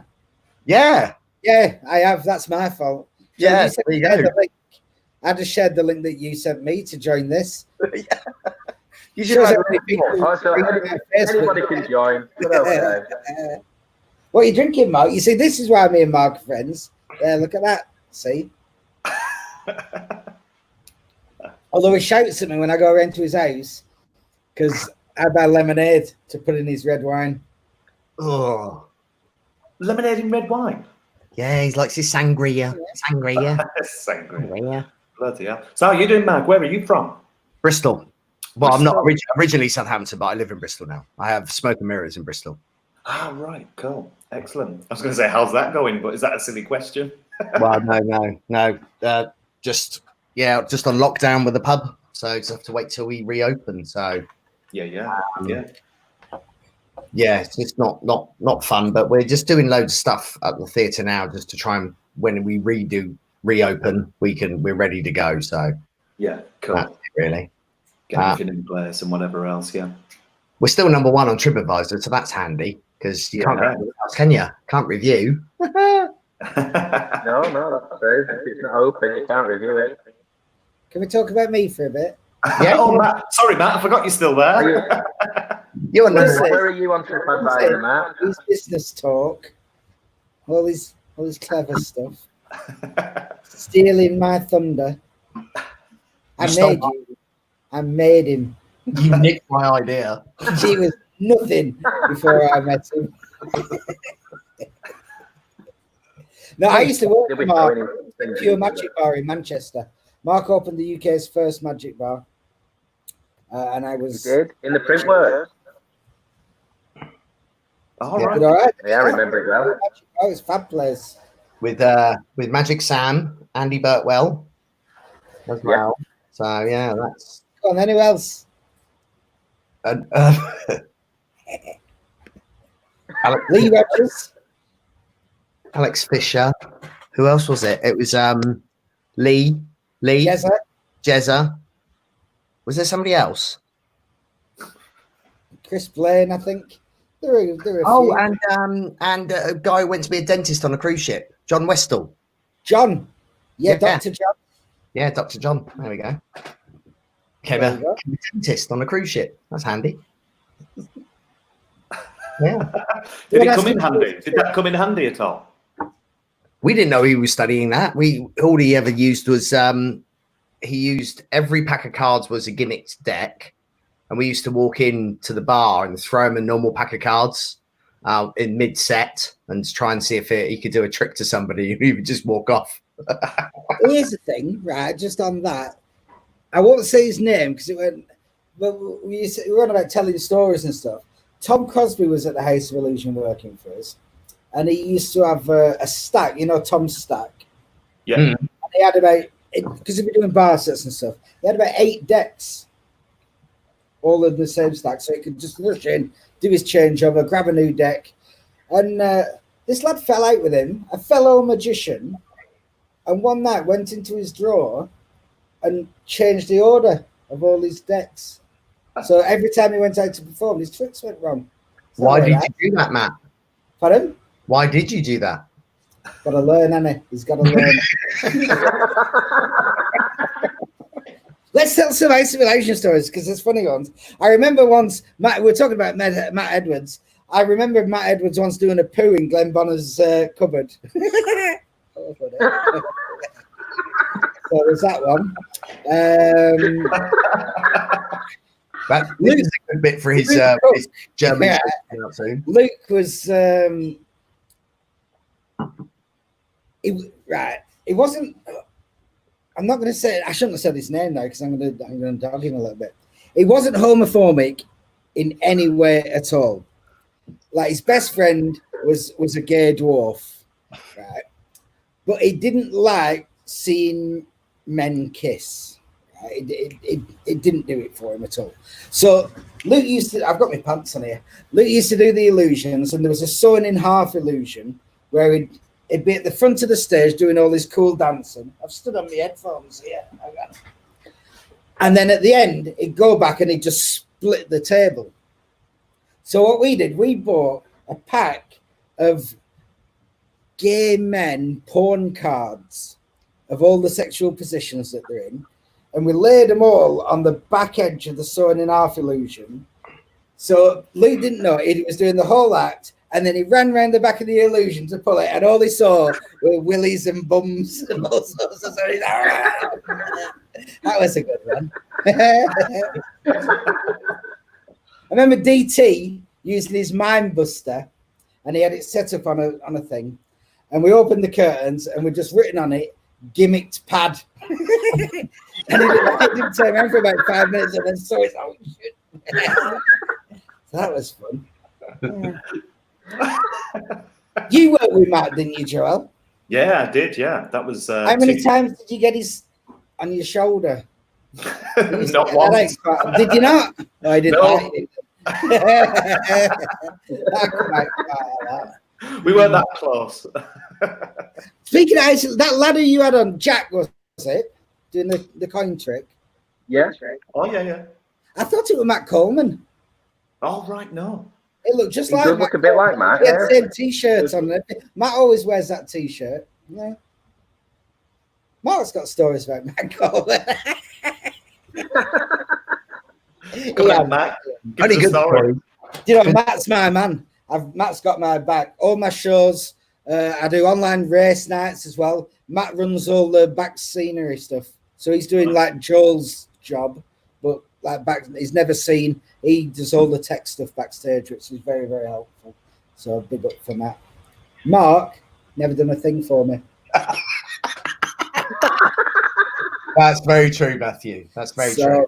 That's not a thing ever in your life. No, your friends are, don't you? Wow. Didn't I send you the MP3 of Lady Gaga's the acoustic version? Didn't I send you that MP3? No, that was Rodney. Did I send it to Rodney? Probably. You sang it, I think. Send it to him. Yeah. So. Oh dear. You notice Mark don't do any tricks. Do you do any tricks, Mark? No. Double backer, that's it. Double backer. That's it. It's my life. 30 years. Double There's backer. good impressions. Do your impressions, Mark. Do your up-to-date impressions.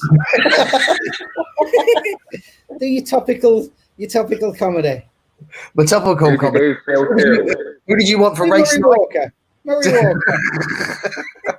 It is. That's all it is. I can't even do the impressions anymore because half of them are on U-Tree.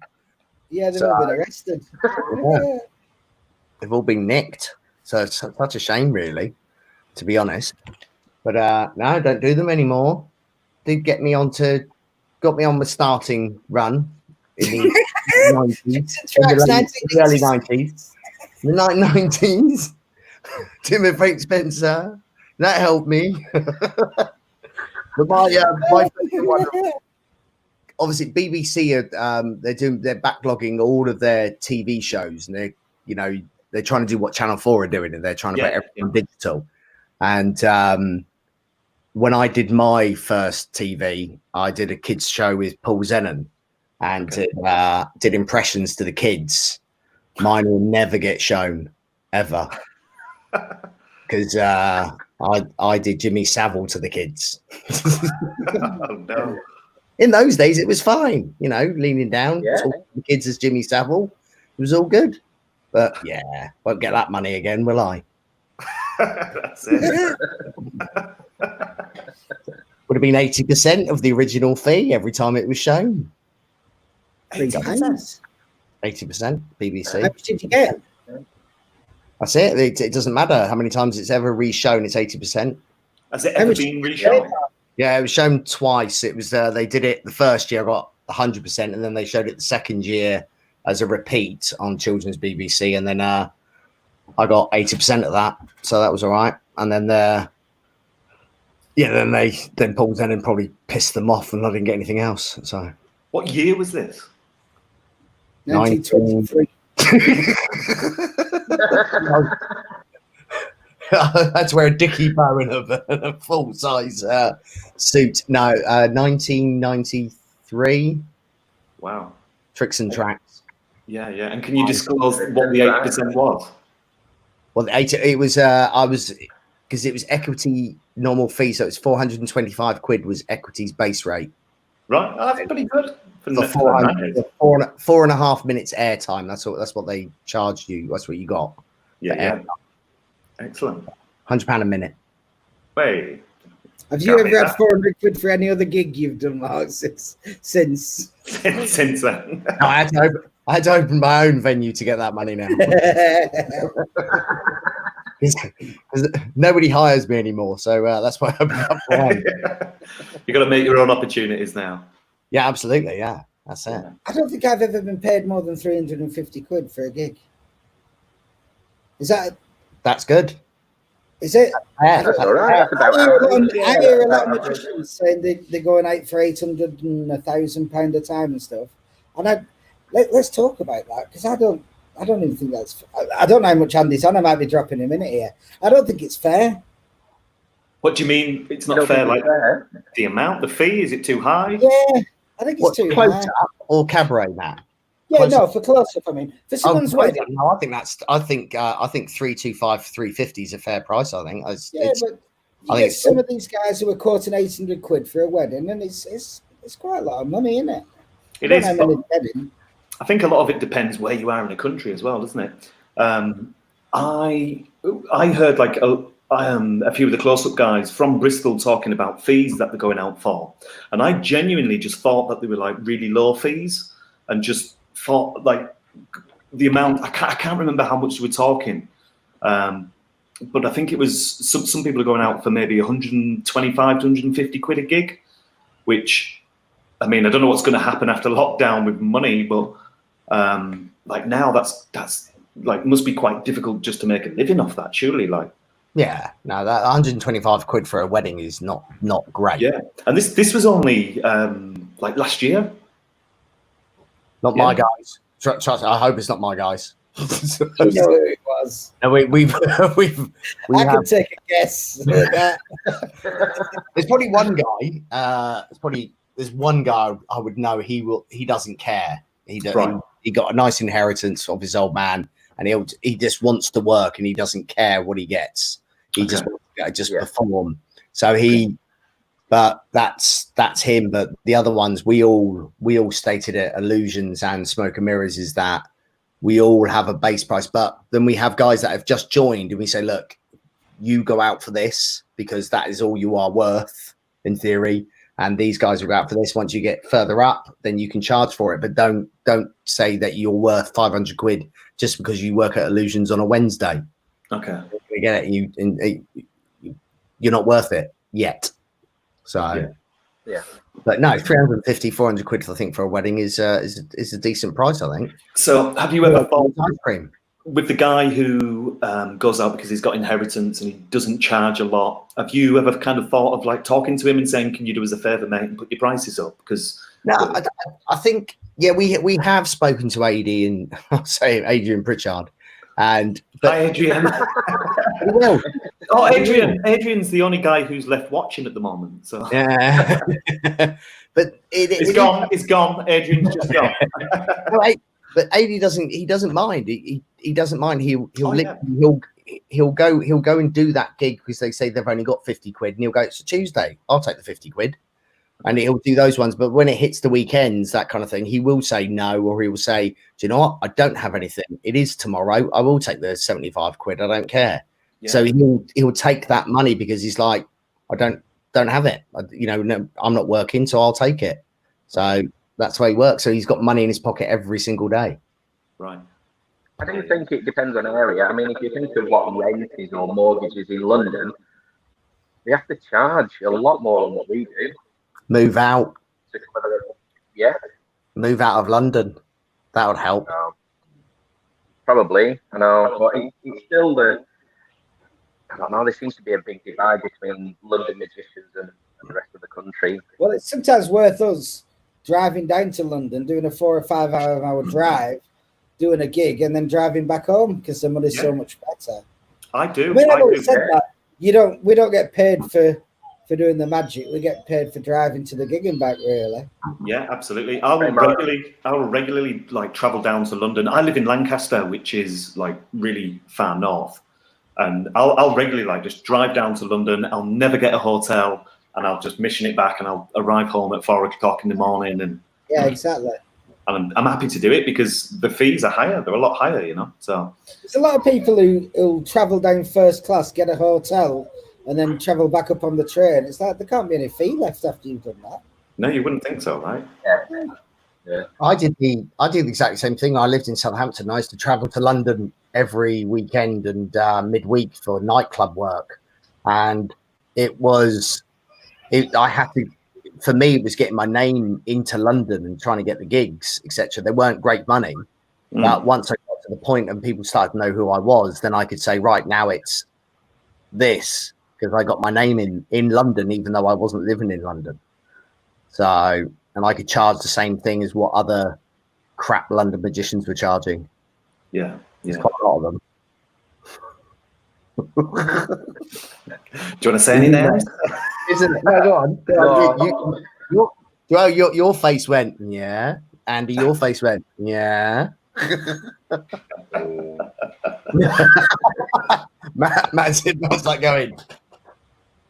No, I did a Trump. Sorry, that's what my face keeps doing. You didn't want to move. All right. Take my mic off. So what fee would you drive from Spain to do a gig in London for, Matt?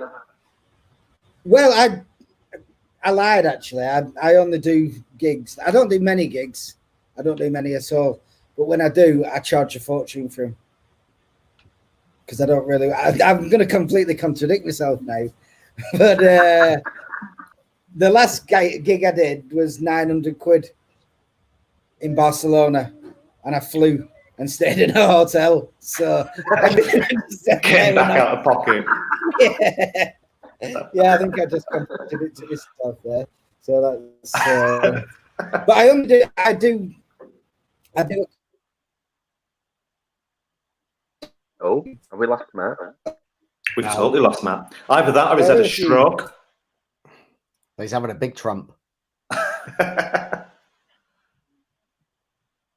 affecting the weather in Spain.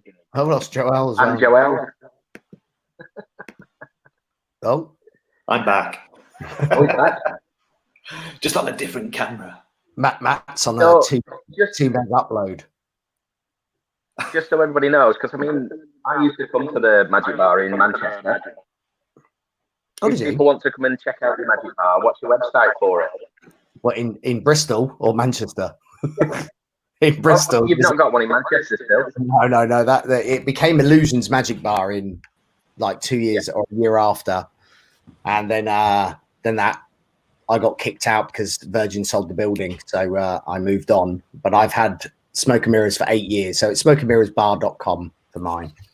Smokeandmirrorsbar.com. Yeah. Number one thing to do in Bristol.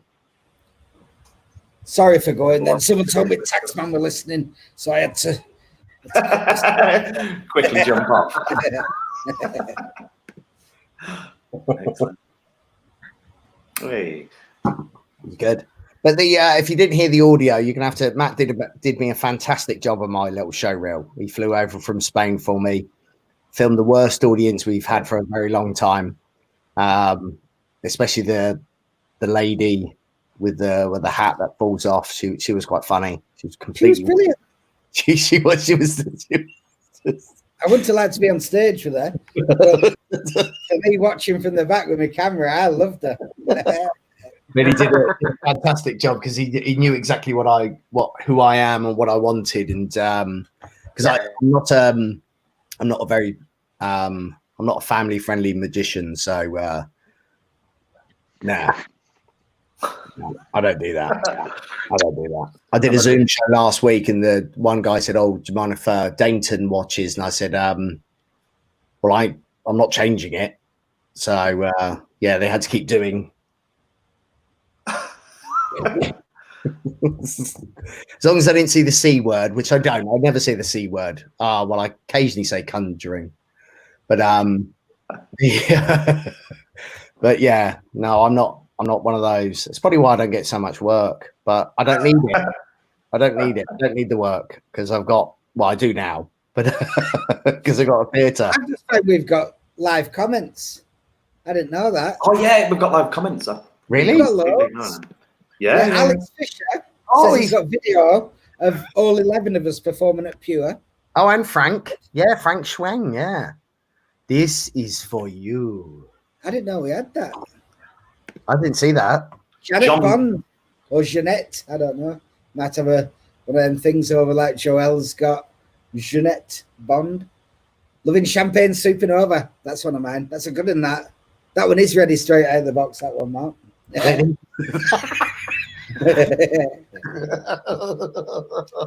Mark gets annoyed with me if I release a trick that isn't ready to go straight out of the box. If you've got to do a little bit of work, this one is.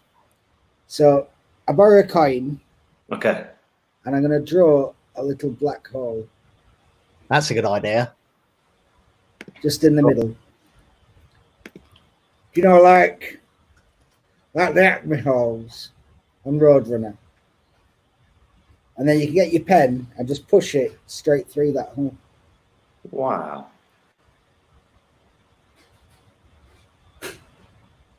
Now you can't show the other side because you'll see the flap. There's no flap. And then you just pop it straight off and hand it straight out. It's good that that's the Champagne Supernova. Jeanette Bond. She must have had one. Loving it. So good. I love it.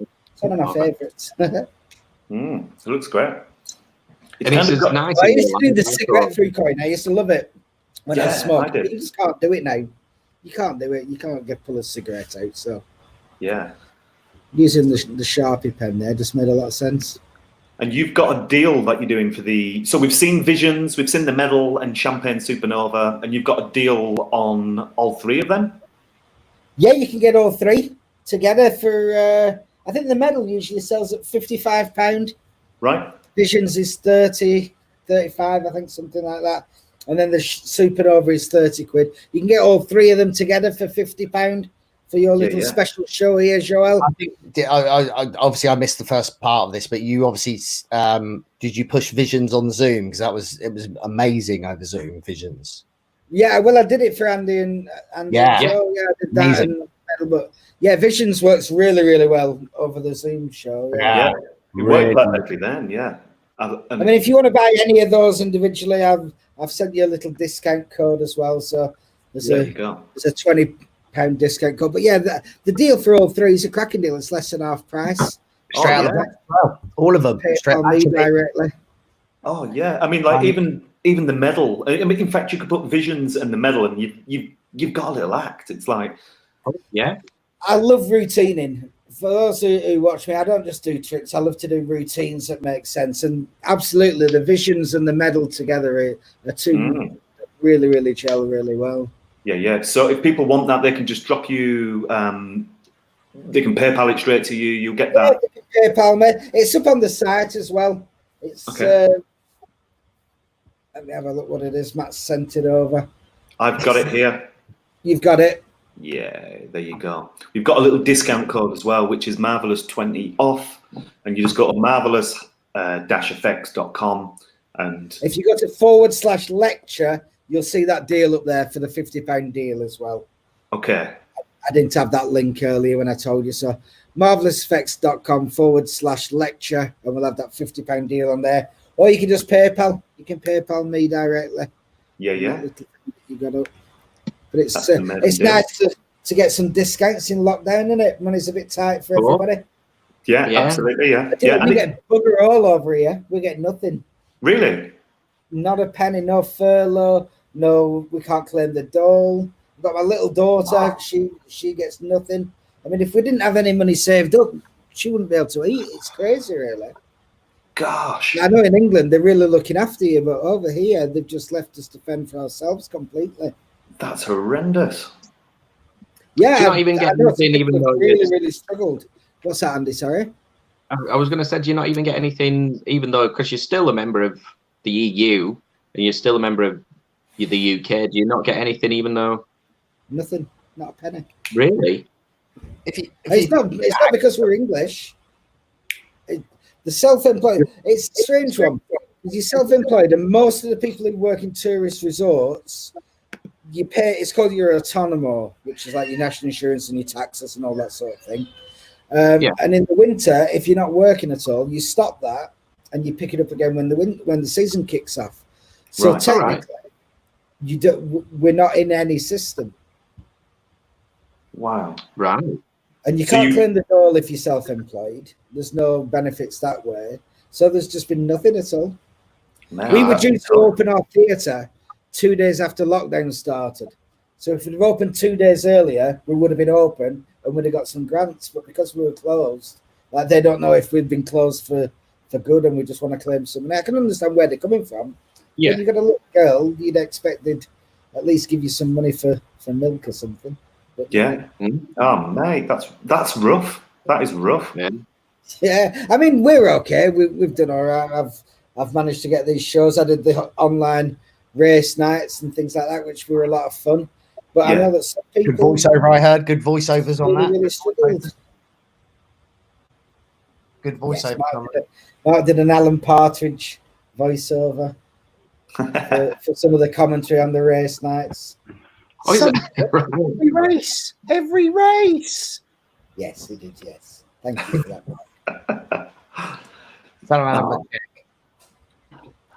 So, Mark, have you got any idea when Smoke and Mirrors will be open? Have you heard anything at all? Obviously, everyone's saying July 4th, but that's with social distancing. My pub is 80 capacity, so that's 40 people. If they wanted it, because it's a very thin bar, and so if we wanted to put anybody in the theatre, if they wanted to be 2 meters apart, I'll have 12 people in my theatre, so it's not worth it. So I'm looking at 1st of August than anything. So you say 4th of July, Mark, because that's the day that we've set to open over here as well, which is a coincidence. Yeah, we could open now technically, but there's no tourists here, so there's no point. But the 4th of July is what we're hoping for, because we're hoping the flights are going to start coming in 1st of July. Right. Well, they're talking about opening health clubs and things. Sorry, they're talking about opening health clubs and stuff like that, sort of middle of June. So I think that's going to sort of be this social distancing. You know, that the machines will have to move, and this will have to move, and the guidance that's put everywhere is unless you've got a massive space like the Weatherspoons, they're all over it because their pubs are massive. They don't have small Weatherspoons. They're massive pubs. They're all over this. And they put out their guidance a couple of days ago saying what they're going to do, sanitizing stations. They've got this, they've got that. They're using their app to table service. But for the small little pubs, you know, and the things like I do as live comedy clubs, etc., and like Matt does as well, if you got that social distancing, you know, you can't get that small place. You know, I spoke to Fritz, he's reopening in July over in Holland but in a nightclub called Boom Chicago, and they worked out it's a 300 capacity or 360 capacity venue, and they have to half it so he can get 180 people in. But I still don't know how it's going to work with his audience with 2 meter gaps. I don't know what Holland is on there, how much they're doing on distancing. No, I wouldn't open up a theatre with no one sat next to each other or no atmosphere. I wouldn't want it. And what about in Spain, Matt? What are the guidance, the distances at the moment? Is it the same as the UK?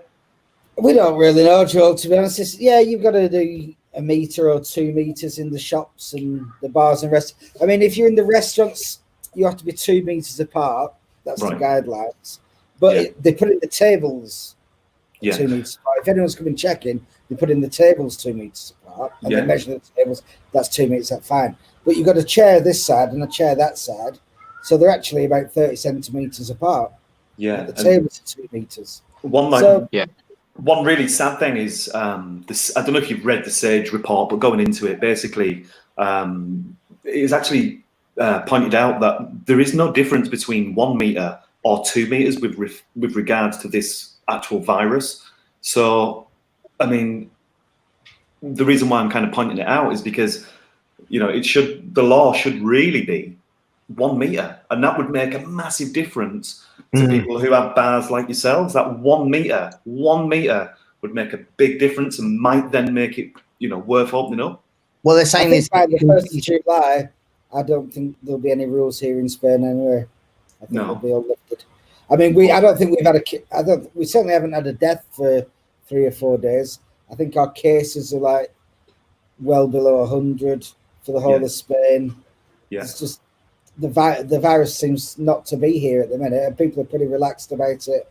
There's no one. I mean, everyone's still sticking to the rules and wearing the masks and things like that, but everyone's pretty chilled about it. I think it seems to. Our lockdown was much stricter than yours and adhered to much more strongly, and it seems to have worked for us. I mean, I think he announced lifting lockdown the other day, and the deaths were higher than when he imposed it. So it doesn't seem to have done much good. Nothing like timing. Yeah, I know, it's crazy. But we need you guys to get yourselves sorted, then we can get you over here on holidays. Yeah, definitely. At least let me have them for a month before you. So you can have the general public on timeshare. We could have them up 2 weeks this month, and you have them 2 weeks next month. And do you have guest performers as well, Mark? Yes. Matthew comes every time he wants to sell something. He pops over. Yeah. To go out the box. Yeah, I try in November, I think, aren't I? Yeah, November you're normally in for, or just we're before. We're doing a lecture tour with Harry, so I think we're coming to you at some point. Oh, you've still got some dates available, haven't you? Have you still got dates available? You've still got some dates available. Yeah, me and Harry's lecture tour. I think Harry's calling it the farewell tour. I think it's going to be the last one he's doing. Till next year. Oh, I don't know. He's like the Who, isn't he? It's the farewell tour every couple of years. Yeah, I think he's just got so much money now that he doesn't need it anymore. I think that's what it is. Yeah, we've got a few days. Yeah, 16th to the 19th. Well, we've got one on the 17th in Southampton. So we're looking for a few dates down that south coast between the 16th and the 19th. So if anyone's got any lectures, clubs down there that might be wanting a lecture, me and Harry, it's a really, really good night. I mean, Harry on here, you know what he's like, his stories and his tricks, and I do a bit of performing as well. And we buzz well off each other. We gel quite well. Yeah, excellent.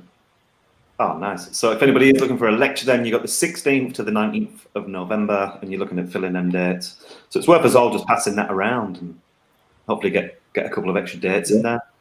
Yeah, speak to your 'cause local I'm flying club. off Spain, so the more dates that are free, then I do have to start looking at hotels and stuff. So if we can fill those dates up, I think from the start of November, from the 2nd of November to the 24th, we're doing a lecture pretty much every night apart from those 3 nights, so it'd be handy to fill those up.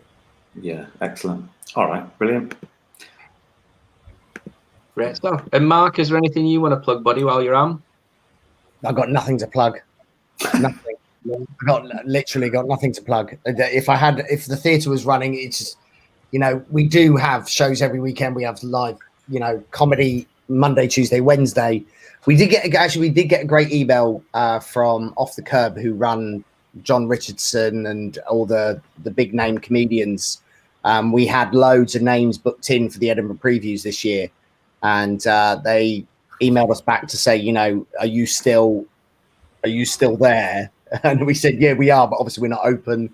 We don't know when we're going to open. But they said, okay, what we've all been discussing is that we're going to start the Edinburgh previews in January next year, which is great for us because that gives us Monday, Tuesday, Wednesdays of stand-up comedy from January until July, which is brilliant because for the nights that we've missed, we had Phil Gerard in tonight. Phil Gerard was in tonight.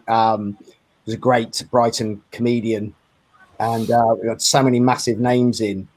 And they keep popping up on my calendar, and I'm just like going, no, they're not. But yeah, and then obviously we have, and it's been a shame actually. I've had loads of new guest magicians booked in this year, and I've had to email them every month to say, sorry, sorry, I can't do it. And they go, oh, you were my last chance for my last gig, and I was like, piss off. I'm shut. So yeah, but 1st of August, I'm hoping that we just stop dying and just open the doors. Yeah. Yeah. Well, I mean, if we're still doing this in August, you're more than welcome to come back on and promote anything you want to do. Because obviously, I mean, I can't wait to get out and start seeing live stuff again. It's not the same. No, well, I'm just following. I have to follow probably the same as Matt. Is he's probably following just what other live venues are doing. I'm not following what the pubs are doing because that's not my main source of income. My main source of income is the theatre and the comedy nights that brings in, and then they drink as well. So I've got a double business. So I need to look at both. But when you have Macintosh turning around and saying that he's not opening up the West End or Broadway until January of next year, you kind of go, yeah, horrendous, not good. But we'll see. Well, we can all practice and have more material for when it does open. We can try and get good. I'll do you a trick. The 4/8 trick. I'll show you the 4/8. Shall we do a trick? Hang on a minute. I've got the Oh. That was the other time when I was doing. Sorry, hang on. Take the cards out of the box. Show you this. The 4/8 trick. Put the box away. Unless you want to do the box, we can use the box. If you want to use the box or not, I don't like using the box. Put the box away. Just do a card trick. Unless you want to use the box. Some people prefer using the box, but I don't like the box. So we'll we'll do a card trick. The 4/8 trick. It's brilliant, right? What you do, you get the 4 aces, and you. Hang on, sorry.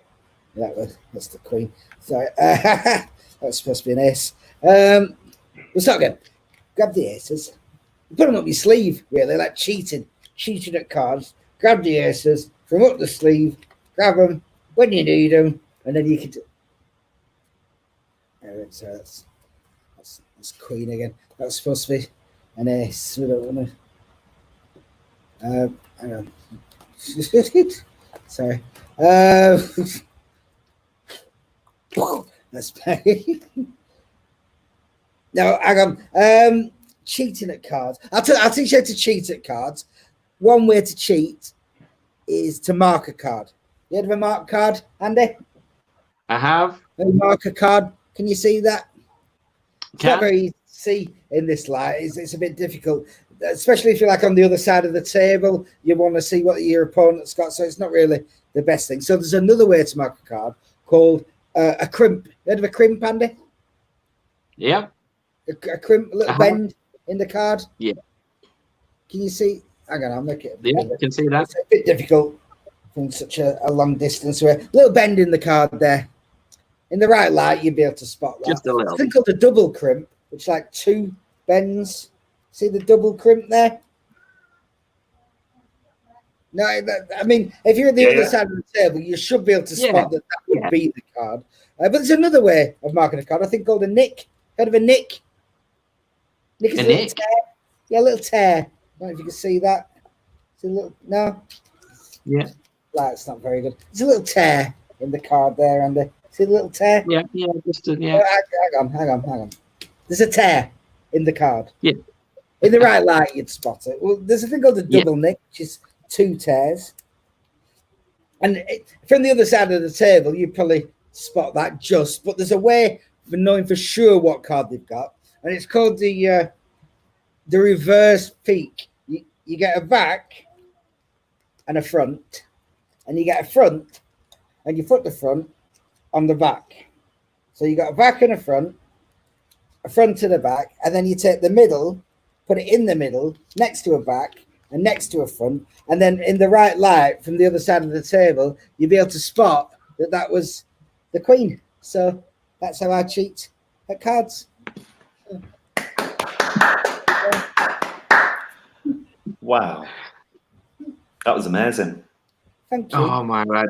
Do you know, every time I see it, I can't watch it without hearing the song. It's bizarre. Well, I should have sent you a trailer. I might send you a trailer. That's my new trick that I've released. It's called D4M. Can I send you a trailer for it, bro? Yeah, of course you can. I've seen the trailer, and I just want to show it you because it's a bit of a. Can you go on? Can you do the share screen because your sound came through and mine didn't? Right. Okay. Maybe. I don't know. If I share my screen, it's not going to come up with my browser history, though, is it? Or however you played your video before with the sound. Well, it's not on there now. So I don't know if I can. Hang on. I don't think I can. I'll do it. I'll do it this other way. Yeah, give me 1 second. Okay. Okay. Screen sharing we've cancelled. Did you just do that? No. Right, let me see if I can do it this way. Okay. Do you want a full screen? Well, let me make sure that I'm doing it first. Is that my screen capture? It sure is. There you go. Okay, let's go this way. I'll have to. Oh, there's Joel. He's gone. He's just suddenly vanished. He's good, Matt. He's good. He's good. His technical stuff. It's like that. Straight out of the box as well. That is. That's straight out the box. Oh wow. And then he vanishes Matt completely disappeared with altogether. his head. I've got no idea how he did that. just when the view count started to go up. Well, how many have you got on now? How many We've people? got 6. 6. Oh. No, we've got 32, but according to this, it's saying 32, but usually we get a lot more than that. Usually within a couple. I ruined that though. I ruined that. I didn't really. I swear to God, I didn't realise. He went, "Oh, I'm on this thing," and I thought, "Well, I've just finished doing some bits of work." And I went, "Oh, I'll have a watch. I'll watch him and see if I can." And now it transpires you've been on it more than him. I think I got him the other day when I just said, "Oh, can you grab a book from behind you?" And he was just like, "What? What are you talking about?" And his little background just looked like a bookcase, but it wasn't real. So and he was like, "Ugh." So I do like to throw him. So as much as I can, especially when I'm trying to sell something. He's actually just sent me a message saying, "Can you hear it?" I just replied and said yes.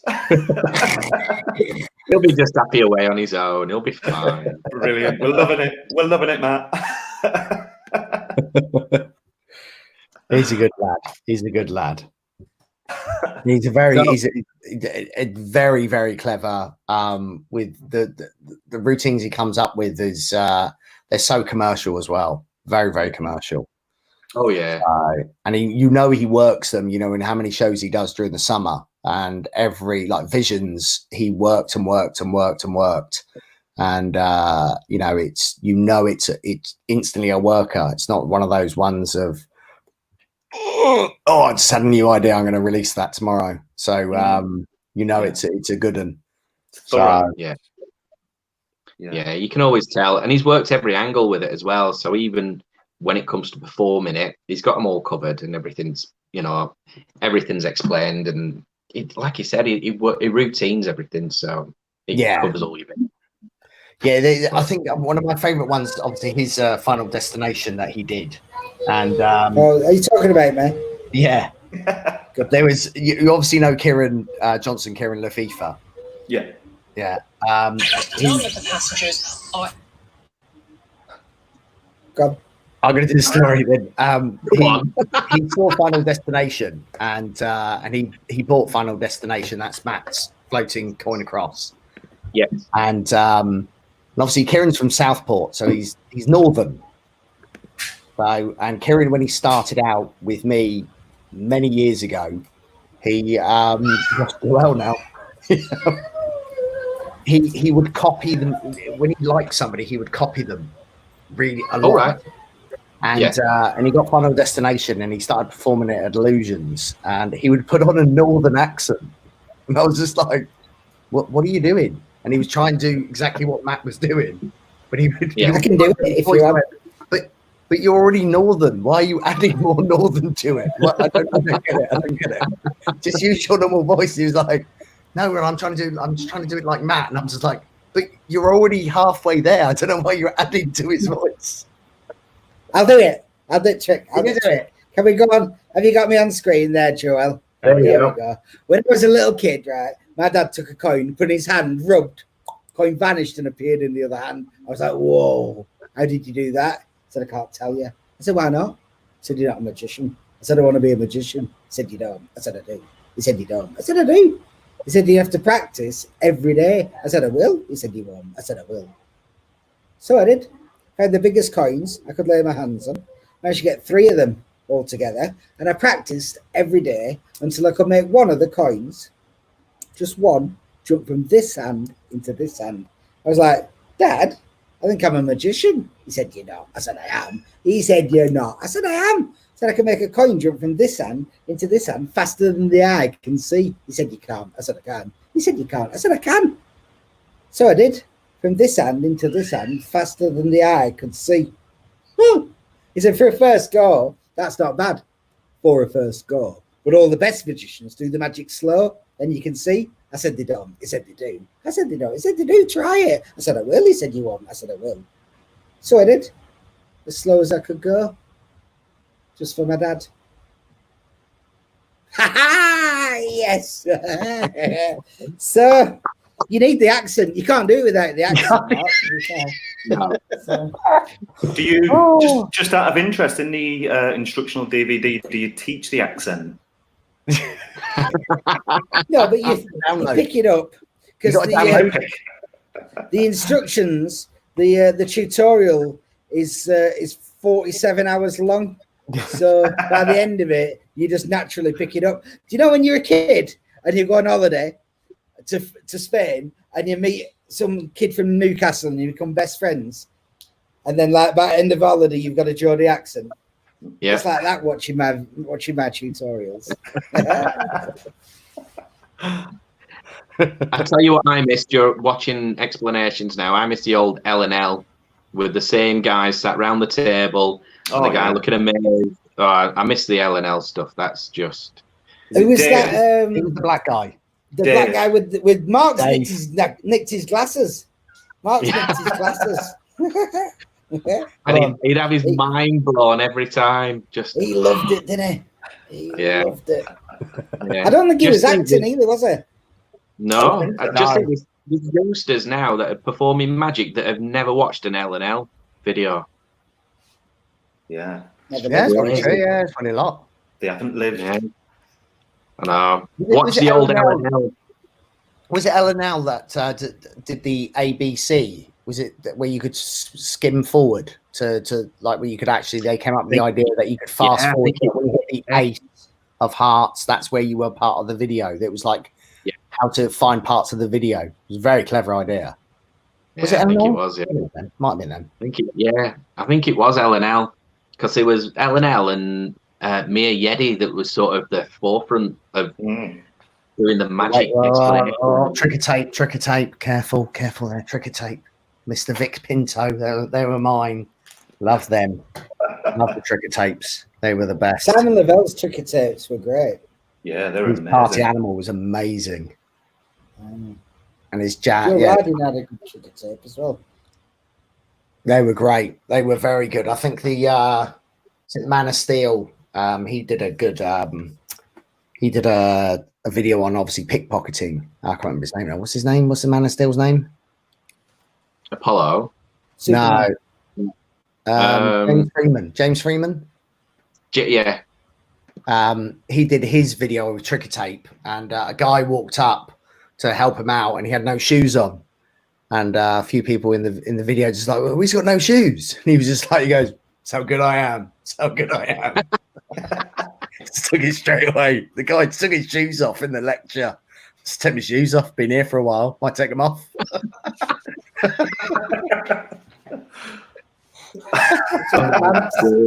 He took my pants, Mark. That's how good he is. That's how good he is. Do not adjust. He got me the other day. He goes, "I just got to adjust my back screen." I think we've all had. It was a hot day. Honestly, I weren't joking about that. This chair is absolutely soaking now. Can we have a look at the chair? No, please don't. Please Come on, don't. show us the chair. I want to see the chair. I can stand up. I don't think I can stand up. Yeah. You just have to trust me. Your underpants are like a wet flannel right now. Oh, don't. I'll send them to you, Joel. Oh, dude. Shall we auction them off? Yeah, yeah. We've only got 3 people watching. I bet there's some guy in Japan that would pay a fortune for them. Do you know? And he won't stop pestering me. I've sent him 2 pairs, and it's just not enough. You watch that Orange is the New Black? They've got a whole business going with it. Oh, yeah. Oh, yeah. I mean, What is it's it? girls. It's girls. But I reckon magic is such a niche world. We've got individuals that have all sorts of tastes.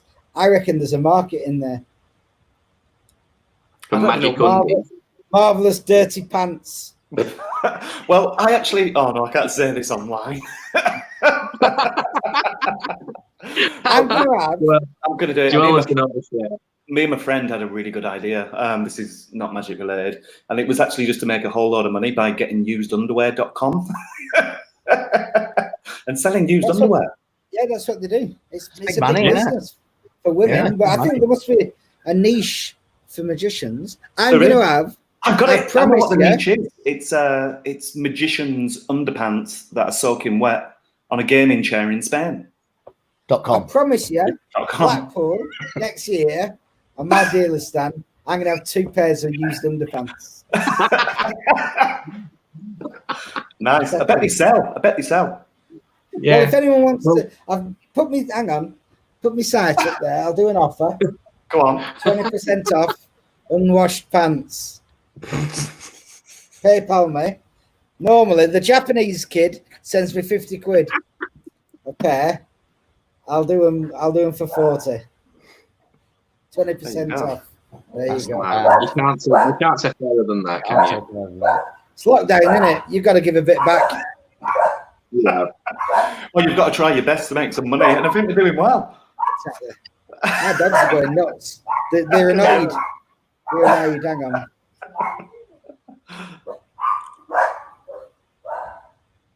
They're not happy because they usually have them. Do you know The funny thing is, when he's you had to employ guard dogs to keep the people away from his undies. Do you know what Matt? Do you know what Matt Wright will do though? He will turn around and go, "They're not having mine." He will send them Matt Coleman's. So if they're not having mine, they're not having mine. Like, 20% off. Yeah, they're not having mine for 20% off. They're not having them. Ryan's not happy. Ryan loves it. Ryan, you haven't been to one of my lectures. I thought Ryan had been to my lecture. Ryan, send me a message, buddy, and I'll hook you up with a free lecture. Ryan buys all my stuff. I love Ryan and his brother.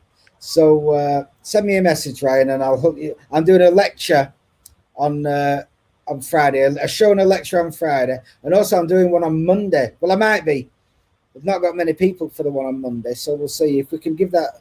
If I get enough people, I'll do one on Monday as well. But I'm doing one on Friday, so if anyone wants to join, it's £10 for the show. I do the whole hour show, and then we do the lecture afterwards. So we've got one on Friday, and I'll probably do one Monday as well. Oh, brilliant! So, right, And which website can they get that through? I don't know. This is all mixed stuff. SmokeandMirrorsBar.com. That's where you want to get it from. No, that one that I just sent you to, Joel, the Chamber of Secrets / Web of Secrets, where the picture of Darcy Rose was on. Yeah. It's on there. SmokeandMirrorsBar.com. That's not it. That's not it. No. Yeah, Chamber of Secrets.eu. If you also, I think there's tickets on the Marvelous Effects. Just send me a message if you want one. I'll hook you up with the links and stuff.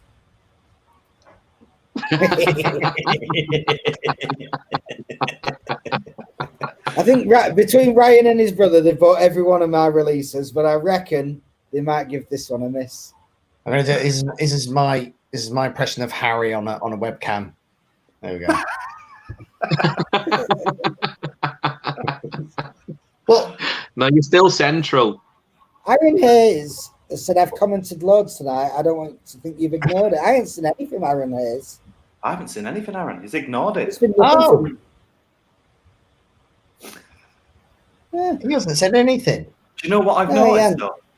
I've noticed when we were talking about used underwear, our viewings went right up. Now we've stopped. I tell you. They've dropped. Yeah. We're trending in Japan. On the underground. The underground. Hey. Oh my word. Should we just keep going until like the viewing count just completely diminishes until it just shows us far I on? know Aaron's game. Aaron will just leave. He'll just leave his done webcam on. He's only just joined us, and he wants to make us think that he's been here all night. That's what he's doing. Right, Aaron's asking. Aaron's actually turning this round a little bit for us now. He's saying, how do stage performers feel about asking the spectator to join you on stage? Join me on stage. Now, yeah. Legally, I don't know if we're going to be allowed to do it. My plan at the minute is to have, because it's only a small stage, so I don't know if I'll be able to get 2 meters. So I'm going to put a stool just in front of the stage. Right. And I'm going to be on stage. So, like, we'll have the audience there and then the spectator in the middle and me just behind. So, from a visual thing, it's just serious answer. Yeah. You all think I'm joking. You've thought about it. Been serious. I've thought about it. So from the front view, it should look like we're all on the same plane, if you will. Okay. Do you know what I mean? So from the side view. Normally, I have him here next to me, and I'm conversing with this way. But if I just move him forward a little bit, that'll give me the social distance, and we'll still have that same image of him being kind of next to me. Is what I'm hoping for. Because I don't think we're going to be allowed. For me, I wouldn't be bothered. I'd get him up there. I think the virus is pretty much contained. I definitely won't be wearing a mask. I can promise you that. If I've got to wear a mask, I won't be opening. Did you just say you think the virus is content? Contained, I think. Oh, contained. Certainly over here. I think by the time we open, we should be feeling pretty confident that we've got it under control. I think. If anybody's actually if there As is you know, anybody on my who's stage, Matt, watching- your stage is bigger than mine. Your stage, a lot bigger than The mine. world is my stage. And I, there's no way if I asked them to basically sit in a chair right in front of the stage, that would be me just saying, "Can you stay where you are?" Yeah. And But not the only going reason further. because of that is because you're so tight and money orientated. You squash them in. I don't squash them in. It's not a fire risk. It's not a fire risk. I've done a full risk assessment. They have to sign a few things when they come in. It's their choice. What we should do is like create some kind of like jumbo like test tubes that we can put people in. So when we get them up on stage, we can just be really close to them. That's what Danny Martin's just said there. Do it in a Zoom ball and big inflatable balls that you roll down the hill in. So I'll do it in that. I Yeah, was no, a little point there. I don't know what I'm going to do about a mask. I don't know what I'm going to do about I have a vent mask. So yeah, I don't know. I'm thinking about putting them, making them wear a mask and then putting a mask on them. I think that's going to be quite funny. I mean, Even yours when is a it's lot of over. interaction. You do a lot of Like, interaction, you put don't this you? on, Mike? and now I'm going to put this on, then they're safe. So Yeah. 'cause sometimes that mask smells. Oof, not very nice. Really. Spray it as much as I can, but at the end of the day, There's different levels, isn't there, Mark? Yeah. There's only so much links you can spray in it, though. Links. Speaking of things that smell, Just use D10. Yeah. Things- Find you things- links into everything. It's a cleaner. Yeah, things that smell. I remember working with a stand-up comedian, and he used to go on and he would perform, and then I would go on straight after him. But his breath was horrendous. And when he used to pass me the mic when I would walk on, the first time I worked with him, I grabbed the mic and I started talking, and I got this horrendous smell in the back of my throat, and I was sick on stage in front of everybody. We had a guy at the House of Illusion, exactly the same, but it wasn't his breath. He had a cyst in his bum that went septic. And I think it happened in about April or May at the start of the season, and he didn't get it sorted. Oh, a Until septic cyst. October. And honestly, he knew, he must have known. He'd take his pants off in the dressing room, and we all had to go out because we were all throwing up. DT, you know, DT, he just can't stand anything like that. He's like, So that's the same guy who mixed up Tom Cosby's cards. So, So there you go, Tom. I don't book you a hotel, Aaron. You know I don't book you a hotel because you get to stay and look after my kids while you're here because that's what you're good at. That's what you're employed for. Yeah. Let's be fair, one of us is.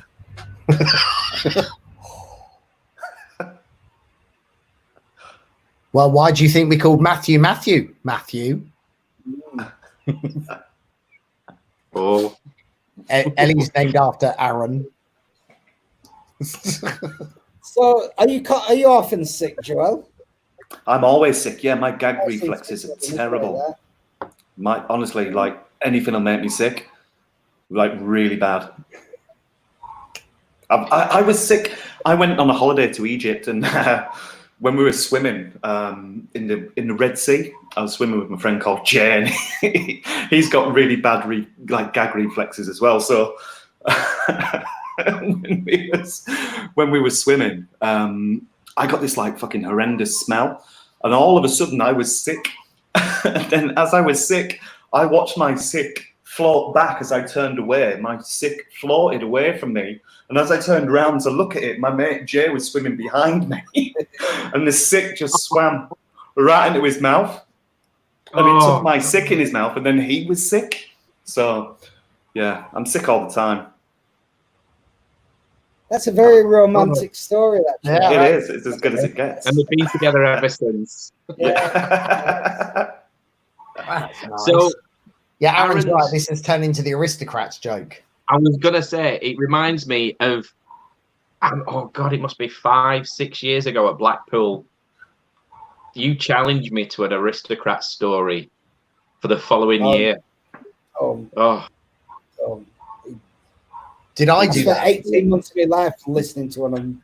Mark's Yeah, aristocrat joke. yeah. You challenged me. We were sat in the Rose League. Oh, yeah, we did. Yeah, in the Rosy League. Yeah. Oh, it's Yeah, my and you favourite joke challenged ever. me.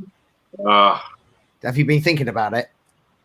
oh, yeah. Ever since. And Should we do and it? you can't tell You got it. anybody. Don't do it. You got to do it. I'm not telling it now. It's the best joke ever. It's the best. Honestly, for a start, I'm going.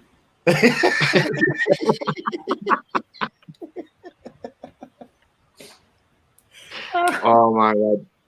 Yeah, no, it's yeah. If nobody knows what the aristocrat joke is, if you have a look online, I think some comedians did a documentary about it, didn't they? Penn and Teller. Penn and Teller, yeah. Oh yeah, yeah. Penn and Teller did it. Yeah, it's Penn and Teller. Yeah. Aaron's got me. Oh man, funniest joke I've ever heard. Joel, I'll tell you. I'll put up tell a you line, when I'll put up a line see you of the next. punchline of a joke. Matt, I've never seen Matthew Wright cry and laugh so I'm much. crying now, just thinking about it. Honestly, funniest thing I've ever seen. This John T. Do you lads know John T? Yeah. He told this joke, and I just couldn't stop. He had me from the minute he started, and it's about 10 minutes, the joke. Oh, hang on. He's asked another one. I saw a video where Matt had some rain damage in the bar. Oh, no, I didn't get... Yeah. So lockdown happened, and we had a leak in the chamber, and one panel fell down off the roof. You know where it leaks and it got soft. One panel fell off the roof, and that one panel just happened to land on my trophy shelf and smashed every single one of my trophies. So I ain't got any trophies anymore. Right. Only Fizzing trophies, only Magic Circle trophies, all smashed to bits. Have you been in touch with all the different organisations? Will they replace them? No, they're not bothered. They're not bothered. He stopped paying the subs once he won the awards. I did. Wow. That's why they're not bothered. I'm not a member anymore. Is it true, Matt? Weren't you on the front cover of the Magic Circular for winning, but you weren't even a member? Yeah, that's true. Yeah. You can't Yeah. really see it, can you? It's a bit out of Nah. focus. Anyway, that's my trophy shelf. Didn't someone nick your certificate off the wall though? Didn't you? That was a bit... Yeah, Magic Circle Magician of the Year. I had it on as you walked into the theatre. I had it framed on the thing. I walked out one night and someone nicked it. Does it look like that one? Yeah. But I don't know why you'd nick it. It's not got your name on it. Strange, aren't the Unless you people? called Matt Wright. Yeah. There's not many of us about, and the other one's a bit of a can't swear. Although Joel swore earlier. He did. Swore he did. on his own show. He did. Oh no, Mark Wow. did. Mark started it. Mark swore as well. Yeah, Mark always does. As I've always. been Your good turn, tonight. Andy. All I've got to show me bum. As Jeff McBride said to me on 2013, he just after the show, he turned around and he Got goes, me £5. "That was more than that. It was more than that. You're a big potty mouth. You're such a big potty mouth." It's not just like couldn't give a. To be honest. You are a potty mouth, aren't you? I am a potty mouth. I love it. I think it's funny and I think it's clever. So it is very It's true. funny. It is, yeah. It is. I love No. it. Right. Well, I think we're coming up close to nearly 3 hours now, Matt. Yeah. Well, I'm just warming up now. Wait, strap yourselves in. Right, Matt has just made a trick that he got delivered today. It was straight out of the box. It's ready to go now. It's only taken him 3 hours to get it ready. Straight out of the box. You can't go yet, Matt. You are. That's what he's been doing. You can't go yet. We've got 7 people on now. They're all coming, aren't they? What else you got to sell? There's 4 of us are here. Where can you see numbers? Oh, we can. On Facebook. Oh dear. All right. Okay. Mark, you haven't shown us a trick. I don't do He tricks. didn't. Oh, right. He did this earlier. Yeah. Oh, yeah. Yeah, that's it. Oh, I don't you do did, I do yeah. magic. Didn't All we right, walk okay. that? Fair enough. Fair enough. Do Joe Pasquale. Yeah, do you go Pasquale? Don't, because Aaron's going to kick off here in a minute. Right. Go on. No, well, let's tell the story first. I'll lead you in here. I'll set you up. He does a Joe Pasquale impression, and we were stood in Blackpool, and he was next to us in bar, weren't he? And I'm like, I was, yeah, that's right. I was in the bar. So he turned around and he did his Joe Pasquale accent, and Joe like looked at him and he crapped himself and he stopped and he wouldn't do it anymore. I'm like, you chicken, you're a chicken. So the next year, Joe Pasquale's up on stage doing a question and answer, and we're like, right, redeem yourself. So because Joe's got a bit of a reputation, you know, hasn't it? Do you know his reputation? I was sat next to Andy Burtwell, and Matt was over the other side selling something, and they said, "Oh, does anybody have any questions for the comedy magicians?" And I said, and Andy just like went, "You're gonna kick yourself if you don't do it. You got to do it." And I was just like, "Oh, he goes, do it, come on, do it." So I put my hand up for the microphone, and the microphone came over, and they said, "You have a right next question," and they said, "It's yours." And I was like, Okay, so all right then, all right, mate. Hello. Would you mind if I asked you one more question? Is that all right, Joe? And he went, "What?" I went, "What?" He goes, "It sounds like an echo." I goes, "Echo?" He goes, "Echo? Echo? No, echo." So I just turned around to him, and everybody in the whole room just like went dead, looked around going, "What the fuck is going on? This is crap." So I asked my question, and I goes, "Do you think it's all right, Joe, if you can actually, you know, copy other people's, you know, stuff that they do, you know, somebody else's stuff in their voice or in their magic or something like that? Is that all right to do that?" And then the whole room just fucking erupted with laughter, going, "Yeah, thief." Swore again. So, and then Matt, when the room erupted and everybody was like clapping and laughing, Matt went, "That's my mate! That's my mate!" I was scowling at him. But before, while I was doing it, he was like this. "Who's that? It's not my mate." And then when it all went clapping, he went, "That's him." so supportive, Matt. So yeah, could have gone either way. That Mark does great insert 80s TV personalities. That's right, Aaron Hayes. Thank you very much. I do. I'm good at it. Do your dynamo. But I don't really do dynamo anymore because, well, it's back on TV now. I quite like it, you know. I don't know if you can help me, but one thing I do like to do is sometimes, I remember when I used to come up on stage and people used to say, that sounds like dynamo, and I said, yeah, I look like him as well because I was quite fat then, so it looked like I was dynamo with Crohn's. But oh no! This is people actually think this is magicians, isn't it? Because when I'm doing it in the show, they don't really care. I'm taking the piss out of him. Sorry. Well, I like the guy. all right. He's a nice guy. He's a nice guy. We need a guest next week. Could you dress up as Dynamo and just do that voice? Yeah, I'll just put. I've got actually a video that I can actually make him talk. So I'll just do the voice and he just keeps talking. Brilliant. So it looks like him. Yeah. Let's do it. Do that. Yeah. Do you want to do that? Yeah, I don't mind doing that. It's all right. Are you sure? All right, just look into my eyes, Andy. Yeah. Andy, look into my eyes. Yeah, that's right. Yeah, well done. Yeah. It's freaking me out. I could only do a northern accent. Like, I wouldn't be able to learn one if I couldn't do Magic Sam. I could never have done Dynamo. But, yeah. Have you ever used your voices like over the phone to kind of trick people for any reason? I used to sell in the 80s. I used to sell answer phone tapes, right, of celebrities. Oh, right. Okay. Just I used to knew a few garages, and I used to put my tapes in the things, and they would sell them for like £3 of me doing voices of people, so they could put it on their answer phone. Brilliant. Yeah, there's a few people who had Jimmy Savile. How's them out? Lovely. Now then. Oh, you dirty bastard. I think this might be our last show, Joel. This is it. Might as well It's go all out right. and Don't worry. Everything's all right. I completely. I don't touch them anymore. I don't. And it's all good. It's all good. It's all good. No, that's it. You got Matt. You got Matt. Too much now.